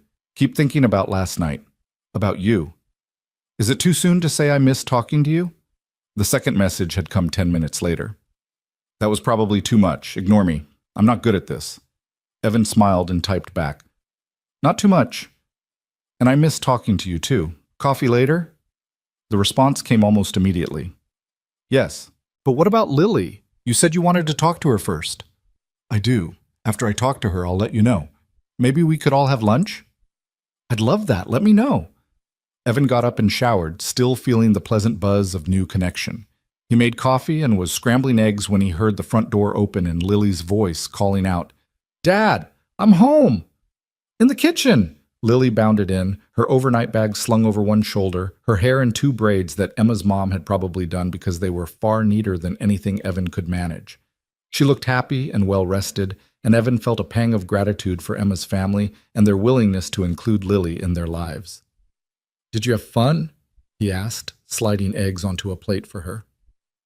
So much fun. We watched movies, and Emma's sister taught us how to do makeup, and we stayed up until midnight talking. She climbed onto a stool at their small kitchen counter. How was your date? It wasn't a date. It was dinner. With the lady from the reunion. That's a date, Dad. It was 2 people having a meal and conversation. That's literally the definition of a date. Lily picked up her fork, grinning. So, how was it? Evan poured himself more coffee, buying time. It was good. Really good, actually. She's different than I expected. More real. I told you she was nice. You did, and you were right. He sat down across from her. She wants to have lunch with us today, all 3 of us. What do you think about that? Lily took a bite of eggs, chewing thoughtfully. Does she want to be your girlfriend? What? No, I don't know. We're just getting to know each other right now. But you like her. Like her. Evan felt heat creep up his neck. When did you become a relationship expert? I watch a lot of TV. Lily grinned. And I see the way you smile when you text her. You never smile at your phone unless it's me or Grandma's old videos. The observation was so accurate it made Evan's chest tighten. He'd watched those videos of his mother more times than he could count, usually late at night when the apartment felt too quiet, and he missed her so much it hurt. Okay, fine. I like her. But that doesn't mean anything has to change between us. You're still my priority. You always will be. I know that, Dad. Lily's voice went soft. But you're allowed to be happy too. You're allowed to have someone besides me. I have you, that's enough. But what about when I go to college? What about when I'm grown up and have my own life? You'll be alone. Lily, you're 11. I'm not worried about empty nest syndrome yet. I'm just saying, it's okay if you want to date Chloe. I like her. She seems like she really cares about you. Evan studied his daughter, this impossibly perceptive child who sometimes seemed older than her years. You're sure you're okay with this? With me spending time with her? I'm sure. As long as she's nice to you. If she's mean, I'll kick her shin. Lily! What? I'm protective. You taught me that. She finished her eggs and hopped off the stool. So, what time is lunch? I'll text her and find out. Go get cleaned up first. Lily skipped off to her room, and Evan pulled out his phone to message Chloe. Lily says yes to lunch. What time works for you? Noon? There's a great burger place downtown, very casual, perfect for 11-year-olds and nervous fathers. Evan smiled at that. Sounds good. See you there. Evan, thank you for including me. It means everything. He stared at the message for a long moment before replying. Don't thank me yet. Lily's already planning to kick your shin if you're mean to me. I would expect nothing less. She's a good daughter. The best. 3 hours later, they walked into Bernie's Burgers, a local institution that had been serving the same menu for 40 years. Red vinyl booths lined the walls, and the smell of grilling meat and fresh-cut fries made Evan's stomach growl, despite his nervous energy. Chloe was already there, sitting in a corner booth and looking decidedly un-billionaire-like in jeans and a sweater with her hair in a messy bun. She stood when she saw them, and Evan noticed her hands were trembling slightly. She was nervous. The realization made him feel better about his own anxiety. Hi, Chloe said, her smile warm but uncertain. Thanks for coming. Thanks for inviting us. Evan slid into the booth across from her, and Lily climbed in beside him. This place is cool, Lily said, looking around at the vintage decor. How did you find it? Online research. I wanted somewhere authentic, not some chain restaurant. Chloe handed them menus. The reviews said this place has the best burgers in town, and milkshakes that could put you in a sugar coma. I like her already, Lily whispered to Evan, loud enough that Chloe definitely heard. They ordered a bacon cheeseburger for Evan, a mushroom Swiss for Chloe, and a regular cheeseburger for Lily, with a chocolate milkshake that arrived in a glass so large it looked cartoonish. The conversation started tentatively, all three of them feeling out the dynamic, but gradually relaxed as they found their rhythm. Chloe asked Lily about school, and Lily launched into an enthusiastic explanation of her current science project about renewable energy. Chloe listened with genuine interest, asking questions that showed she was actually paying attention, not just being polite. When Lily mentioned she was struggling with the math portion, Chloe offered to help. I minored in applied mathematics, Chloe explained. It's actually what led me to tech. I loved finding elegant solutions to complex problems. Could you really help? Lily's eyes were wide. Dad's good at English, but math makes him cranky. It does not make me cranky. Dad, you literally threw a pencil at the wall last week when you were trying to help me with fractions. That pencil was defective. Chloe laughed, and it was the real laugh, not the practiced one. I would love to help, if your dad's okay with it. Evan found himself nodding before he'd fully processed the offer. Yeah, sure, that would be great. Can we do it at your place? Lily asked Chloe. I bet you have a really cool house. Lily, that's rude. It's fine, Chloe interrupted. And actually, I'm staying at a hotel right now. I don't have a place here yet. I've been looking at properties, but nothing's felt right. You could come to our apartment, Lily offered. It's small, but it's cozy. Dad says cozy is just another word for cramped, but I think it's nice. I would love that. Chloe looked at Evan. If that's okay with you? It's not much, Evan warned. 2 bedrooms, 1 bathroom, and a kitchen the size of a closet. Sounds perfect. Their food arrived, and they ate while continuing to talk. Chloe told them about growing up in Connecticut, about boarding schools and holidays spent with nannies instead of parents. Lily talked about her friends at school, about the book series she was reading where kids discovered they had magic powers. Evan found himself relaxing, watching his daughter and this woman who'd once made his life hell share French fries and laugh at each other's jokes. Can I ask you something? Lily said to Chloe, her expression turning serious. Why were you mean to my dad in high school? Evan tensed, but Chloe didn't flinch from the question. Because I was unhappy, and I took it out on people who didn't deserve it, Chloe said simply. Your dad was smart and kind and genuine, and that made me angry because I felt like I was none of those things. So I tried to make him feel as small as I felt. That was mean. It was. It was very mean, and I'm not proud of it. I've spent a lot of years wishing I could go back and do things differently. But you can't go back, Lily said, with the blunt honesty of children. So what are you going to do now? I'm going to try to be better, to be the kind of person who builds people up instead of tearing them down. And I'm going to hope that your dad and you will give me a chance to prove I've changed. Lily considered this, taking a long sip of her milkshake. Okay, but if you're mean to him again, I really will kick your shin. Deal. Chloe held out her hand and Lily shook it solemnly. Evan felt something in his chest loosen. Whatever this was between him and Chloe, Lily had just given her blessing. Not unconditionally, his daughter was too smart for that, but conditionally, which was more than he'd expected. After lunch, they walked through downtown, window shopping and talking. Chloe stopped at a bookstore and insisted on buying Lily the next 3 books in her fantasy series despite Evan's protests. At a toy store, she found a complex science kit about solar energy and added it to her purchases. You don't have to buy her things, Evan said quietly while Lily was examining a display of model rockets. She doesn't expect that. I know, but I want to. Is that okay? As long as you're not trying to buy her affection. I'm not. I promise. Chloe watched Lily with a soft expression. I never had anyone do things like this for me when I was her age. No one who bought me books just because I liked reading, or science kits just because I was curious. I had money, but not thoughtfulness. And I want to give her something I never had. Evan felt his throat tighten. Okay. But Chloe, she needs consistency more than gifts. If you're going to be in her life, you have to actually be in it, not just when it's convenient. I understand, and I will be. I promise.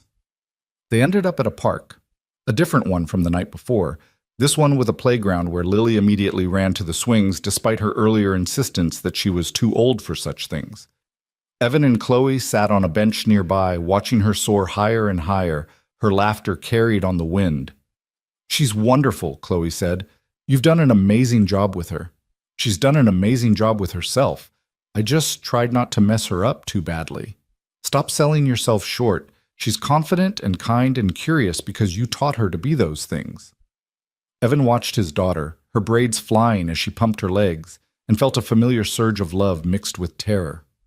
I'm so scared all the time. Scared I'm not doing enough, not giving her enough. Scared she'll grow up and realize I failed her somehow. You're not failing her. Anyone can see that. Can they? Because some days I feel like I'm barely keeping it together. Like I'm one unexpected expense away from everything falling apart.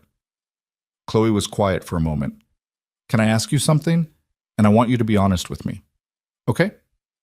Are you struggling financially? Like, really struggling? Evan felt himself tense. Why do you ask? Because I see things.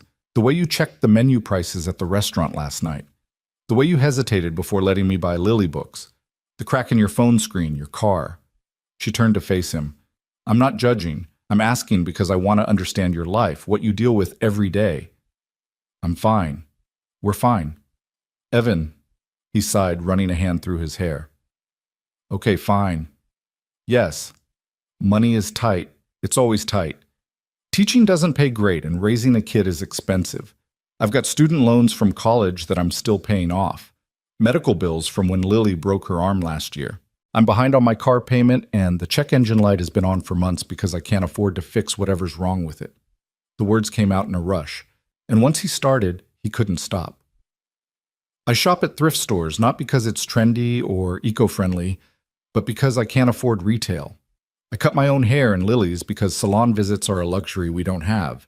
We're not homeless or starving, but we're always one emergency away from disaster. Thank you for telling me. Chloe's voice was gentle. That must be exhausting. It is, but it's also just life. Millions of people deal with this every day. That doesn't make it less hard for you. No, but it means I don't get to complain about it. Why not?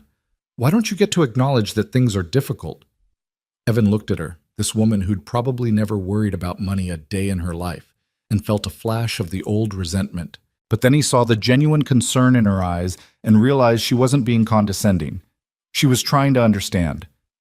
Because complaining doesn't change anything, he said. And because Lily is watching. I don't want her to grow up thinking we're poor or struggling. I want her to see that we have enough, that we're happy with what we have. Are you happy with what you have?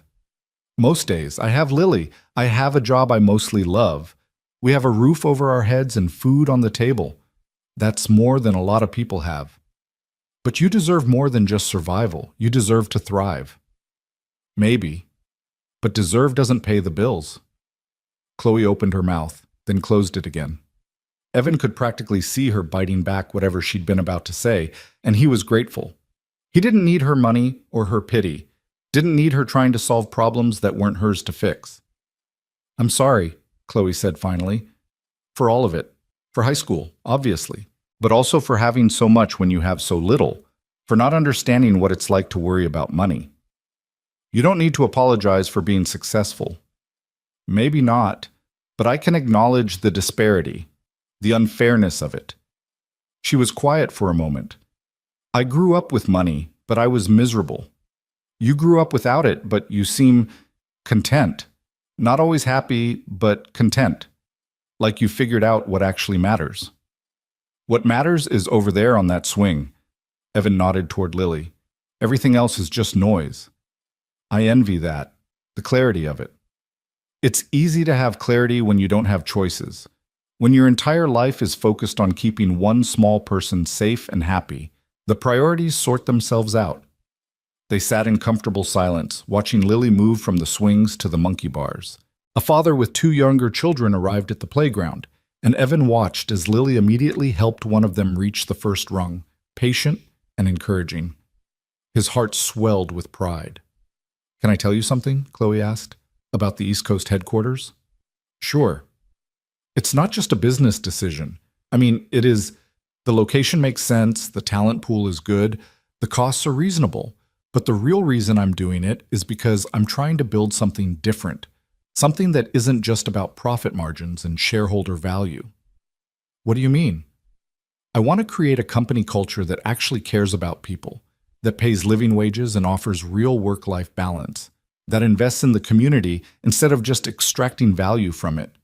She pulled her knees up to her chest, looking younger than her 37 years. Everyone in Silicon Valley thinks I'm crazy. My board is fighting me on it. But I keep thinking about my employees, about people like you, who work so hard and still struggle. And I think, what's the point of having all this money if I can't use it to make things better? That's very idealistic. Is it? Or is it just decent? In today's economy, it's revolutionary. Evan turned to look at her. But Chloe, you can't save everyone. You can't fix systemic inequality by yourself. I know, but I can fix it for the people who work for me. I can create something that proves it's possible to be successful and ethical. She met his eyes. And maybe, if enough people do the same thing, we can start to change the system. You really believe that? I have to. Otherwise, what am I doing with my life? Just accumulating wealth for its own sake? That's not enough anymore. Evan felt something shift in his perception of her. This wasn't just guilt or performative charity. This was someone genuinely trying to use their privilege to make things better. It might be naive, might even fail, but the intention was sincere. For what it's worth, he said, I think that's admirable, even if your board thinks you're crazy. They definitely think I'm crazy. My CFO had a minor breakdown when I told him I wanted to cap executive salaries and use the difference to raise entry-level wages. She laughed. But I don't care. I didn't build this company to make rich people richer. I built it to create something meaningful. And is it meaningful? It's getting there. Still a lot of work to do. But yes, it's starting to feel like something I can be proud of. Lily ran over, slightly out of breath and beaming. Did you see me on the monkey bars? I made it all the way across. I saw, Evan said. Very impressive. Chloe, do you know how to do monkey bars? I used to. It's been a while, though. Come try. Lily grabbed Chloe's hand and pulled her toward the playground. Evan watched as Chloe gamely attempted the monkey bars, making it halfway across before her arms gave out, and she dropped to the ground with a laugh. Lily showed her the proper technique, and Chloe tried again, this time making it 3/4 of the way. They were laughing together, and Evan felt something warm settle in his chest. This was nice, this feeling of watching two people he cared about because he was starting to care about Chloe, despite his better judgment, enjoying each other's company. It felt like family in a way his small unit of two hadn't felt in a long time. His phone buzzed with an email notification. The school district announcing mandatory budget cuts. His stomach sank as he read the details. Reduced funding for classroom supplies, larger class sizes, and a hiring freeze that meant he'd be taking on extra students next semester without additional compensation. Bad news? Chloe had returned to the bench, slightly out of breath from her playground adventures. Just work stuff, budget cuts. Nothing I haven't dealt with before. How bad? Bad enough that I'll be buying my own supplies again this year and teaching classes of 35 instead of 25. He pocketed his phone. Like I said, nothing new. That's ridiculous. Teachers shouldn't have to buy their own supplies. And yet we do. Every year. Evan tried to keep the bitterness out of his voice. The system is broken, but we work within it anyway because what's the alternative? Quit? Let the kids suffer. There has to be something, Chloe started, but Evan cut her off. Don't. Please don't try to fix this. This isn't your problem to solve. But if I could help. Chloe. Evan's voice was firm. I appreciate the impulse, I do. But I don't need you to rescue me. I need you to just be here. As a friend. Not as a billionaire trying to throw money at problems. She looked hurt, but nodded. You're right. I'm sorry. I have this habit of trying to solve everything with resources instead of just listening. It's okay. I know you mean well. Dad! Chloe! Come push me on the merry-go-round. They spent another hour at the playground, taking turns pushing Lily on various equipment and pretending to be pirates on the climbing structure. By the time they left, all three of them were laughing and slightly sweaty despite the November chill. This was really fun, Lily said as they walked back to their cars. Can we do it again? I'd like that, Chloe said, looking at Evan for confirmation. Yeah, we can do it again. What about this weekend? I'm free Saturday. Chloe caught herself. Unless you have plans? I don't want to be pushy. Saturday works. Maybe we could show you around town, the parts tourists don't usually see. I would love that. They said their goodbyes in the parking lot, and Evan watched Chloe drive away in her Tesla before turning to his own battered Honda. Lily was already buckled in, watching him with that knowing expression. She really likes you, Lily said as he started the car. She's trying to make amends for high school. Dad, she likes you, like, romantically. Lily, and you like her too. I can tell. Evan pulled out of the parking lot, not wanting to have this conversation while driving, but knowing Lily wouldn't let it go. It's complicated. Why? Because she's rich and I'm not. Because we come from completely different worlds. Because getting involved with her could change everything about our life, and I don't know if I'm ready for that. But you're lonely. The blunt statement hit Evan like a physical blow. What? You're lonely, Dad. I hear you at night sometimes after I go to bed, watching videos of Grandma, sitting in the quiet. You think I don't notice, but I do? Evan's hands tightened on the steering wheel. Lily, it's okay to want someone, to want more than just me. I'm not enough, and that's okay. You are enough. You're more than enough. I'm your daughter. That's different than having a partner, someone to share things with. Lily's voice was gentle, too mature for her 11 years. Chloe makes you smile. Real smiles, not the ones you do for me when you're tired or sad, and I think you should let yourself be happy. Evan had to pull over. He couldn't drive and process this conversation at the same time. He pulled into a grocery store parking lot and turned to face his daughter, this incredible person he somehow managed to raise. When did you get so wise? He asked, his voice rough with emotion. I learned from the best. Lily unbuckled and leaned over to hug him. I just want you to be happy, Dad. Really happy, not just okay. Evan held his daughter and felt tears prick his eyes. I am happy. You make me happy. I know. But there's room for more, don't you think? He pulled back to look at her. What if it doesn't work out? What if she hurts me again? Then I'll kick her shin like I promised, and we'll eat ice cream and watch movies and remember that we're okay, just the two of us. Lily smiled. But what if it does work out? What if she makes you happy and we get to be a family? Isn't that worth the risk? You're 11. You shouldn't be giving your father relationship advice. Someone has to. You're hopeless at this. Despite everything, Evan laughed. I really am, aren't I? It's okay, I'll help you. Lily settled back into her seat. Now, can we go home? I want to start reading my new books. Evan started the car again, but his mind was spinning. Lily was right. He was lonely. Had been lonely for years, filling the empty spaces with work and parenting and anything that kept him from acknowledging the ache of it. And Chloe was offering him something he thought he'd never have again. Connection, understanding, the possibility of more. It was terrifying. But maybe, as Lily said, it was worth the risk. That evening, after Lily was in bed with one of her new books, Evan sat on his couch with his phone in his hands. He'd been composing and deleting messages to Chloe for the past 20 minutes, unable to find the right words. Finally, he just wrote, "Thank you for today. Lily had a great time. So did I." The response came quickly. "Best day I've had in ages. Your daughter is incredible. You both are." Evan stared at the message, then typed, "Can I be honest with you about something? Always. I'm scared of this, whatever this is. I'm scared of getting hurt, scared of Lily getting hurt, scared that we're from such different worlds that it can't possibly work." 3 dots appeared, disappeared, appeared again. Then, "I'm scared too. Terrified, actually.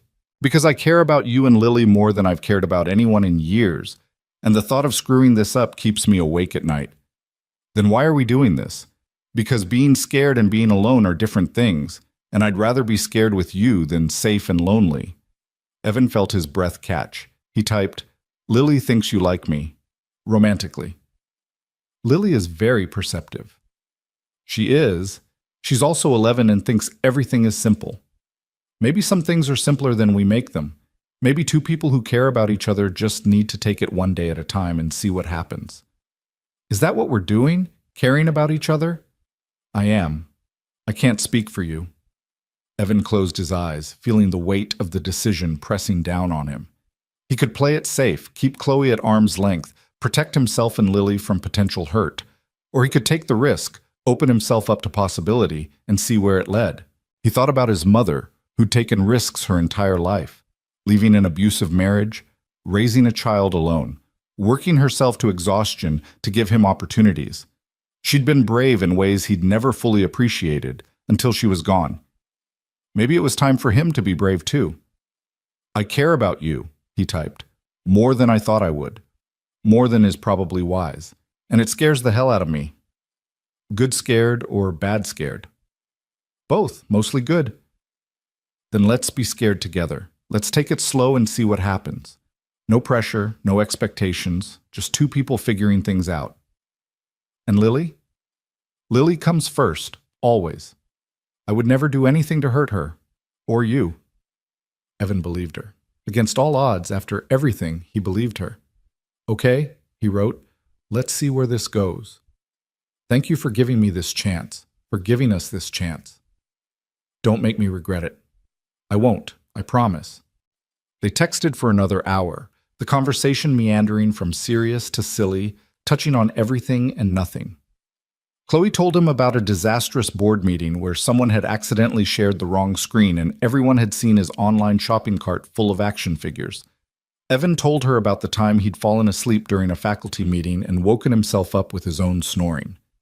By the time they said goodnight, Evan felt lighter than he had in years, like he'd been carrying a weight he didn't know he could put down, and someone had finally helped him set it aside.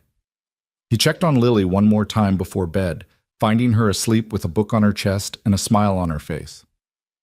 He carefully removed the book, marked her place, and kissed her forehead.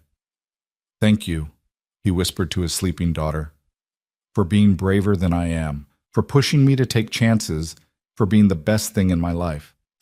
As he climbed into his own bed, Evan's phone buzzed one more time, a message from Chloe. "Sweet dreams, see you Saturday." "Sweet dreams," he wrote back. "Can't wait." and for the first time in longer than he could remember, Evan fell asleep not with worry or exhaustion, but with anticipation for what tomorrow might bring. The future was uncertain, but maybe, just maybe, it was also bright. Saturday arrived with unexpected warmth for late November, the kind of day that felt like a gift before winter truly settled in. Evan woke early, nervous energy thrumming through him despite having slept better than usual. Today felt significant somehow, though he couldn't quite articulate why. Maybe it was the way Lily had been planning their tour of the town all week, making lists of places to show Chloe. Or maybe it was the realization that this was becoming real, not just coffee dates and tentative texts, but actual integration of their lives. Chloe arrived at 10, dressed in jeans and boots and a jacket that probably cost more than Evan's monthly salary, but looked perfectly casual. She'd brought coffee for all three of them, regular for Evan, hot chocolate for Lily, some complicated oat milk latte for herself. "Ready for the grand tour?" Evan asked as they climbed into his car.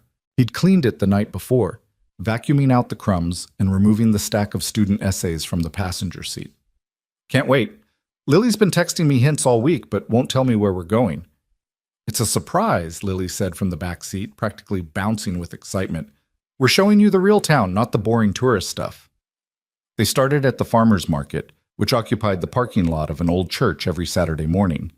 Evan watched Chloe's face light up as they wandered through stalls of fresh produce, homemade jams, and artisan breads. She insisted on buying apples from an elderly farmer who told them stories about his orchard, and a loaf of sourdough from a woman who'd been baking for 40 years. "This is amazing," Chloe said, juggling her purchases as they walked. "I've forgotten what it's like to buy food from actual people instead of apps."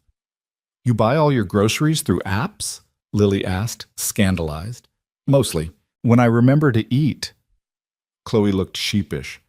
"I'm terrible at taking care of myself. I get focused on work and forget basic things like meals." "That's unhealthy," Lily informed her seriously. "Dad makes me eat vegetables every day, even when I don't want to." "Your dad is very wise." "Your dad is very tired," Evan corrected, but he was smiling. Next, they drove to the nature preserve on the edge of town, a place Evan and Lily visited often but never seemed to tire of. They hiked an easy trail that wound through woods already bare for winter, the leaves crunching under their feet. Chloe asked questions about everything, the types of trees, the birds they heard calling, the creek that ran alongside the path. "I grew up in Connecticut, which you'd think would be similar to this, but I barely spent any time outside," Chloe said as they paused at a scenic overlook. "My parents weren't really nature people, and boarding school was all about academics and sports, not just being in the world." "That's sad," Lily said. "Being outside is the best part of life." "I'm starting to realize that." Chloe took a deep breath, her eyes closed. "I can't remember the last time I just stood somewhere and listened to nothing but wind and birds." Evan watched her, this woman who commanded boardrooms and ran a billion-dollar company, looking more peaceful than he'd ever seen her.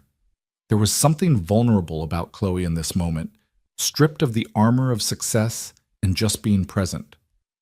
They ate lunch at a tiny Mexican restaurant that Lily declared had the best tacos in the universe.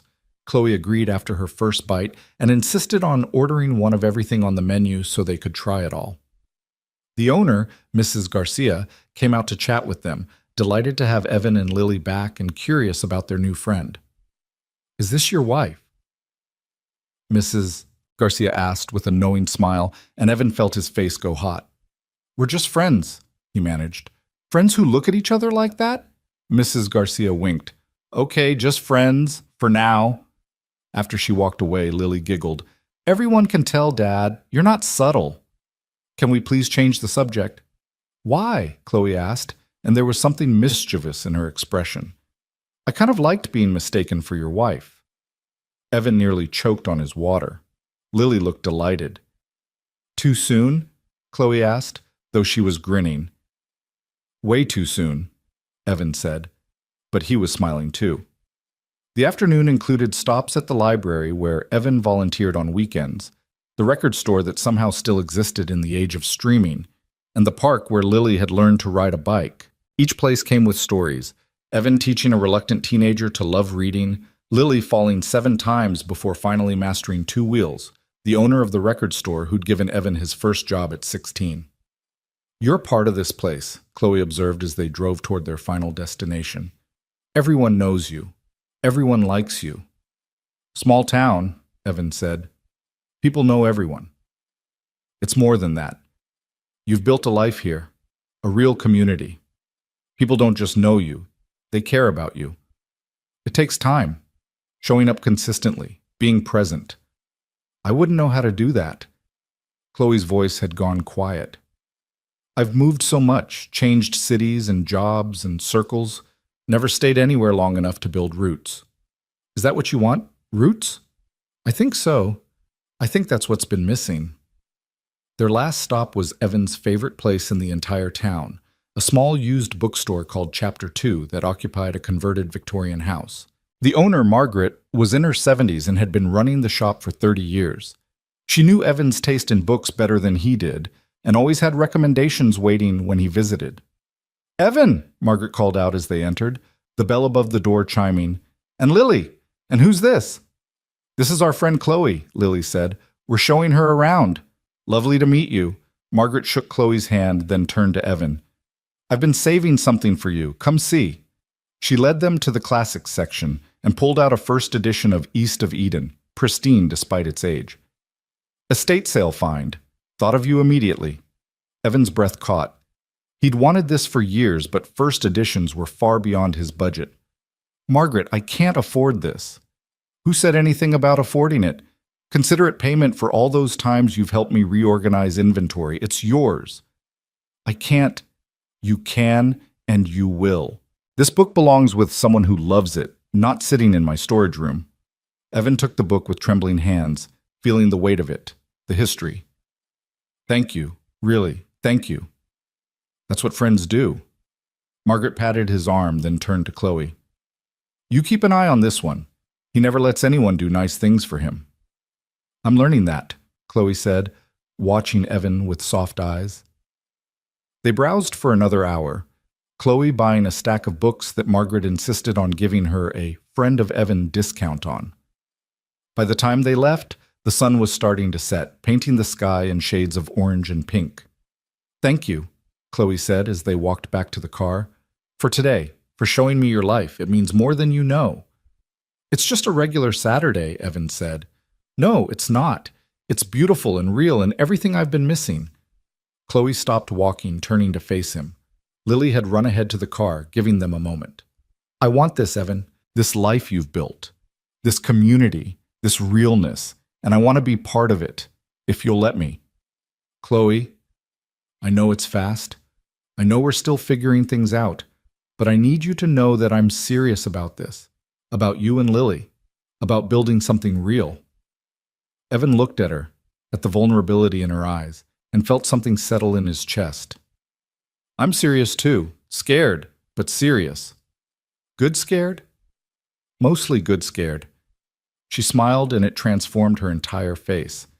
"Then let's keep going. Keep seeing where this leads." "Okay.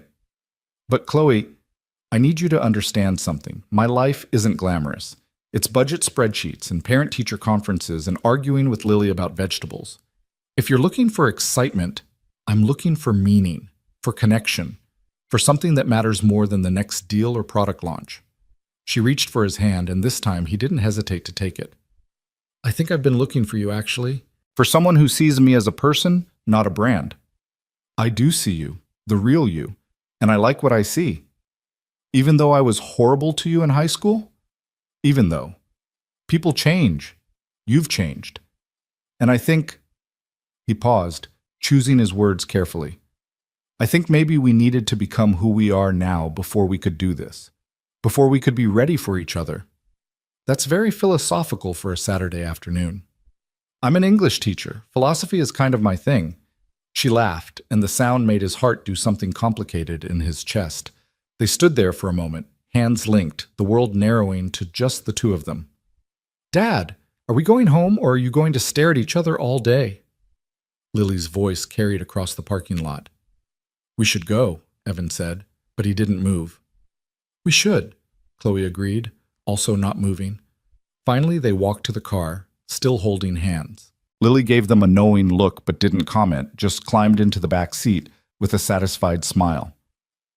The weeks that followed fell into a rhythm that felt both new and natural.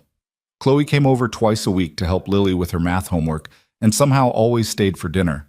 At first, Evan protested. He didn't want her to feel obligated, didn't want to impose on her time.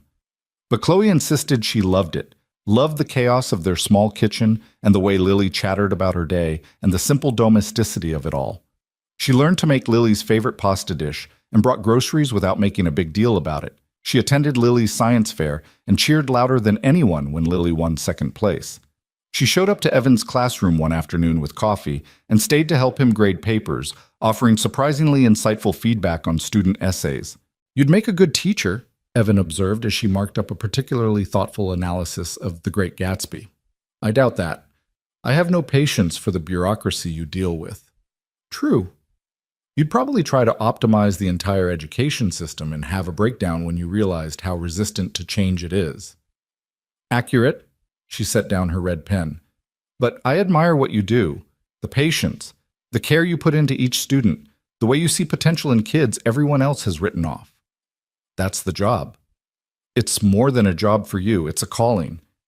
Evan didn't know what to say to that, so he just squeezed her hand and went back to grading. By early December, Chloe had found a property for her East Coast headquarters, a converted mill building 20 minutes from Evan's town. She gave them a tour of the empty space, her excitement palpable as she described her vision. "I want to create something different here," she explained, walking through the cavernous main floor.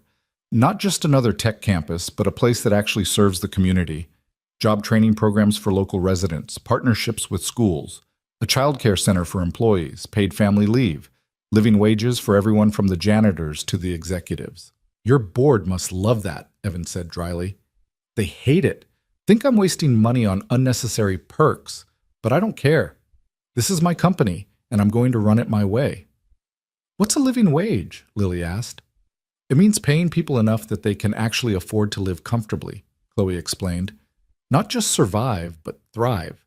Afford rent and food and health care, and maybe even save a little." "Like Dad's salary?" "Actually, no. Teachers are criminally underpaid." "Chloe," Evan warned, "it's true. You shouldn't have to work a full-time job and still worry about money. That's not how it should be." Lily looked between them, something calculating in her expression. "Could Dad work for you?" "Lily!" Evan felt his face flush. "What?" "Chloe needs smart people, and Dad is really smart. And then he'd make enough money and wouldn't be stressed all the time." "Your dad is a teacher," Chloe said gently. "That's his calling. I wouldn't want to take him away from something he loves." "I don't know," Lily said. "He complains about it a lot." "Every job has frustrations," Evan said. "That doesn't mean I want to quit teaching." But later, after Lily was in bed, Chloe brought it up again. "She has a point, about the stress." "I'm fine." "Evan," Chloe's voice was gentle. "I see how tired you are, how you worry. I'm not trying to insult you or suggest you can't handle it. I'm just saying there are other options, if you ever wanted them." "I appreciate that, but I'm a teacher. It's who I am." "Okay, but if that ever changes, the offer stands." Christmas approached, and with it came decisions about how to navigate the holidays. Evan and Lily usually spent Christmas quietly at home, just the two of them, with hot chocolate and movies and presents they'd carefully budgeted for. But this year felt different. "Can Chloe come for Christmas?" Lily asked one evening in mid-December. Evan looked up from the paper snowflakes they were cutting out. "That's a pretty big step, kiddo." "She doesn't have anywhere else to go. Her parents are in Europe, and she said she usually just works through the holidays." "That's sad, Dad." It was sad. The thought of Chloe alone in a hotel room on Christmas, while they celebrated without her, made Evan's chest ache. "Let me think about it." "What's there to think about? You like her. She likes you. It's Christmas. We should be together." "When did you become a relationship expert?" "When you started being so obvious about liking each other. Seriously, Dad, you smile at your phone like a teenager." Evan threw a paper snowflake at her. "I do not. You absolutely do." That night, Evan called Chloe. They'd progressed from texts to actual phone calls, conversations that sometimes lasted hours and touched on everything from philosophy to favorite childhood memories to fears about the future. "Lily wants you to come for Christmas," he said without preamble. There was a pause. "Really? Really? And honestly, so do I. If you don't have other plans." "I don't. I never do." Her voice had gone soft. "Are you sure? That's a very family-oriented holiday." "I know, but Chloe, you're becoming family, to both of us, and we'd like you to be there." "I'd love that." He could hear the emotion in her voice. "Thank you. For including me. Thank you for wanting to be included." Christmas morning arrived cold and clear, with snow that had fallen overnight coating everything in white. Chloe arrived at 9 with arms full of presents, despite Evan's explicit instructions to keep gifts modest. I know, but it's Christmas. Let me spoil you both just a little." They made pancakes together, Evan cooking, Chloe setting the table, Lily in charge of toppings. It felt natural and right, the three of them moving around the small kitchen in a dance they were still learning but getting better at. After breakfast, they opened presents. Evan had gotten Chloe a first edition of her favorite book. He'd saved for weeks to afford it, and she'd teared up when she opened it. Lily gave her a handmade card with a drawing of the three of them, labeled Our Family. Chloe had cried for real at that. For Evan, Chloe had gotten a leather messenger bag to replace his worn canvas one, along with a gift card to the bookstore. For Lily, there were books and art supplies and a telescope she'd mentioned wanting once in passing. "This is too much," Evan protested, but Chloe shook her head. "It's not enough. It'll never be enough to make up for high school, but it's a start." "You've already made up for high school," Lily said seriously, "by being here, by being nice to Dad and helping me with math and playing board games, even though you're terrible at them." "Hey, I'm getting better at board games. You lost Candyland to an 11-year-old last week. That game is rigged." They spent the day in comfortable domesticity, movies and hot chocolate, a walk in the snow, dinner made from scratch with everyone contributing. Evan watched Chloe and Lily work together on dessert, flour on both their faces, laughing at some joke he'd missed, and felt his heart expand with something that felt dangerously close to contentment. This was what he'd been missing, not just a partner, but this feeling of completeness, of family, of home. That evening, after Lily had gone to bed exhausted and happy, Evan and Chloe sat on his worn couch drinking wine and watching the lights on their modest tree twinkle. "Best Christmas I've ever had," Chloe said quietly. "Really? Better than expensive gifts and fancy parties?" "So much better. Because it was real. Because I was wanted, not just invited out of obligation." She turned to face him. "Thank you, Evan, for letting me in, for giving me this. Thank you for wanting in, for seeing past my defenses and stubbornness. Your defenses are justified. Your stubbornness is part of your charm. I'm charming now. You've always been charming. I was just too self-absorbed to notice." They sat in comfortable silence for a moment, and then Chloe said, "I have something else for you, but I wanted to wait until we were alone." She pulled a small box from her pocket, and Evan's heart started racing. "It's not what you think," she said quickly. "I mean, it could be eventually, but that's not what this is. You're not making sense. I know. I'm nervous." She handed him the box. "Just open it." Inside was a key, a simple silver key with a tag that read home. "It's to my new house," Chloe explained. "I closed on it last week. It's about 10 minutes from here. 3 bedrooms, a yard, nothing fancy but comfortable. And I want you and Lily to have a key. To feel like you can come over anytime, to feel like it's your home, too." Evan stared at the key, emotion clogging his throat. "Chloe, I don't know what to say." "Say you'll use it. Say you'll let me be part of your lives in a real way. Not just visits and planned outings, but actual integration. Say you'll let me try to build something with you." "I want that. God, I want that so much." Evan set down the key and took her hands. "But I'm scared. What if it doesn't work? What if 6 months from now you realize this isn't what you wanted? What if it does work?" Chloe interrupted. "What if 6 months from now we're even happier than we are right now? What if this is exactly what both of us have been looking for?" "That's terrifying in its own way." I know, but Evan, I love you. The words came out in a rush. I know it's too soon to say that. I know we're still figuring things out. But I need you to know. I love you. I love Lily. I love the life you've built, and the person you are, and the way you make me want to be better. And I know you might not feel the same way yet, and that's okay. But I needed to tell you. Evan felt like all the air had been sucked from the room. Chloe loved him. This incredible, complicated, formerly awful, now amazing woman loved him. I love you too, he heard himself say. I've been fighting it because it seemed impossible, because I kept waiting for the other shoe to drop. But Chloe, I love you. Have for weeks now, maybe longer. She kissed him then, and it felt like coming home and leaping off a cliff simultaneously. When they broke apart, both of them were grinning like idiots. So where does this leave us? Evan asked. Together, figuring it out as we go, building something real. I can work with that. They stayed on the couch until late, talking about the future in concrete terms for the first time. Chloe's new house and her plans for it.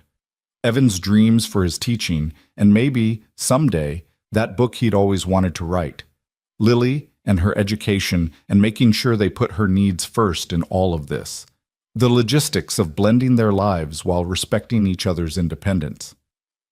I don't want you to feel like I'm trying to rescue you, Chloe said at one point, or solve all your problems with money. I know, and I'm working on accepting help when it's offered, not viewing every gesture as charity. We're both learning. Yeah, we are. The months that followed were a period of adjustment and growth. Chloe's headquarters opened in February, and the response from the community was overwhelmingly positive. She hired locally, paid well, and true to her word, implemented programs that actually served people instead of just extracting value. Evan watched her thrive in this new role, building something that aligned with her values. In March, Lily asked if Chloe could come to her school's parent night. I want to show off my whole family, she'd said, and Evan had agreed, his heart full. In April, Evan got a promotion. Not to administration, which he'd never wanted, but to lead teacher in the English department with a modest pay increase and the opportunity to mentor new teachers. It wasn't life-changing money, but it helped. More than that, it felt like recognition of his work. In May, Chloe tentatively asked if they'd want to move in with her. No pressure, she'd said quickly. Your apartment is your home, and I don't want to push. But my house has 3 bedrooms, and one of them has perfect light for reading, and I thought maybe Lily would like having a yard, and… Yes, Evan had interrupted. Yes, we'd like that, but we need to do it right. Talk to Lily, make sure she's comfortable. Take our time with the transition. Of course. Whatever feels right. They'd told Lily together, and she'd screamed with excitement, already planning how to decorate her new room. They moved in over the summer, taking weeks to make the transition gradual and comfortable. Evan insisted on paying rent, and after some negotiation, they'd settled on an amount that felt fair to both of them. The house became a home slowly, filling with their combined belongings and new routines. Sunday morning pancakes became a tradition, with all 3 of them taking turns choosing toppings. Chloe's work-from-home days meant she was there when Lily got off the school bus, helping with homework or just listening to stories about the day. Evan's evening routine of reading on the couch expanded to include Chloe curled up beside him, working on her laptop while he graded papers. They had fights, of course, about money and parenting and whose turn it was to do dishes, about Chloe's workaholic tendencies and Evan's stubborn independence, about how to balance their different backgrounds and expectations. But they fought fair and apologized sincerely and worked through things instead of letting resentment fester. By the time autumn rolled around again, nearly a year after that reunion that had changed everything, the 3 of them had settled into something that felt permanent. Not perfect. Nothing was perfect. But real and good and worth fighting for. One Sunday morning in October, Evan woke to find Chloe's side of the bed empty. Concerned, he got up and padded downstairs to find her in the kitchen, staring at something in her hands with an expression he couldn't read. "Everything okay?" he asked. She looked up and he saw tears in her eyes. Happy tears, he thought, but tears nonetheless. "I need to ask you something," she said. "Okay." Sit down first. Now he was worried. Chloe, you're scaring me. Good scared or bad scared? Despite his concern, he smiled at the callback to their earlier conversations. Not sure yet. She took a deep breath and pulled out a small velvet box. Evan's heart stopped. I know this isn't traditional, Chloe said, her voice shaking slightly. I know the man is supposed to ask, but I've never been very good at traditional, and I've waited long enough to find what we have. So Evan Carver, love of my life, best man I've ever known, father to the most incredible child. Will you marry me? Evan stared at the ring, simple and elegant, exactly his style, and felt emotion crash over him like a wave. A year ago, he'd walked into that reunion expecting nothing but painful memories. Instead, he'd found this, found love and partnership and a future he'd stopped believing in. Yes, he managed. God, yes, obviously yes. Chloe laughed through her tears and slipped the ring on his finger. It fit perfectly, like everything else about them together. Can I add one condition? Evan asked. Anything. Next year's reunion, the 21st, I want to be the one to tell everyone, especially Jake Morrison. Chloe threw her head back and laughed. Deal, absolutely deal. What's happening? Lily's sleepy voice came from the doorway. She stood there in her pajamas, rubbing her eyes, and then focused on them, on the ring on Evan's finger, on her father and Chloe holding each other and crying happy tears. Are you getting married? Lily's voice went up an octave. We are, Chloe said. If that's okay with you. Lily screamed and launched herself at them, and they all ended up in a heap on the kitchen floor, laughing and crying and holding each other. I knew it, Lily said. I knew from the beginning this would happen. You did not, Evan protested. I did. I told you she was nice. I told you it felt right, and I was correct. You were, Chloe agreed. You were absolutely correct. They spent the morning on the kitchen floor, making plans and dreaming about the future. A small wedding, they decided. Just family and close friends. Nothing fancy, because fancy wasn't who they were anymore. Just real and honest and full of love. Can I make one request? Lily asked. Of course, they said in unison. Can we still have Sunday pancakes, even after you're married? Even when things change? Things aren't going to change that much, Evan assured her. We're already a family. This just makes it official. And Sunday pancakes are non-negotiable, Chloe added. That's going in the wedding vows. They made pancakes then, the three of them working together in the kitchen of the home they'd built. Chloe still wasn't great at flipping them. She'd probably never master that particular skill. But Lily and Evan didn't mind. They'd eat burned pancakes for the rest of their lives if it meant mornings like this. Later, when Lily was in the yard raking leaves and Evan and Chloe were cleaning up the breakfast dishes, she turned to him. Thank you, she said softly. For what? For giving me a second chance, for seeing past who I was to who I could be, for letting me into your life and Lily's life and teaching me what real love looks like. Thank you for wanting to change, for doing the work, for being brave enough to apologize and patient enough to prove you meant it. She kissed him, soft and sweet, and he thought about how far they'd come. From bully and victim to partners and parents and soon-to-be spouses. It wasn't a story anyone would have predicted, but it was theirs, messy and complicated and absolutely perfect. Outside, Lily was building a leaf pile, her laughter carrying through the open window. Inside, Evan and Chloe stood with their arms around each other, watching the child they both loved play in the autumn sunshine. This was home.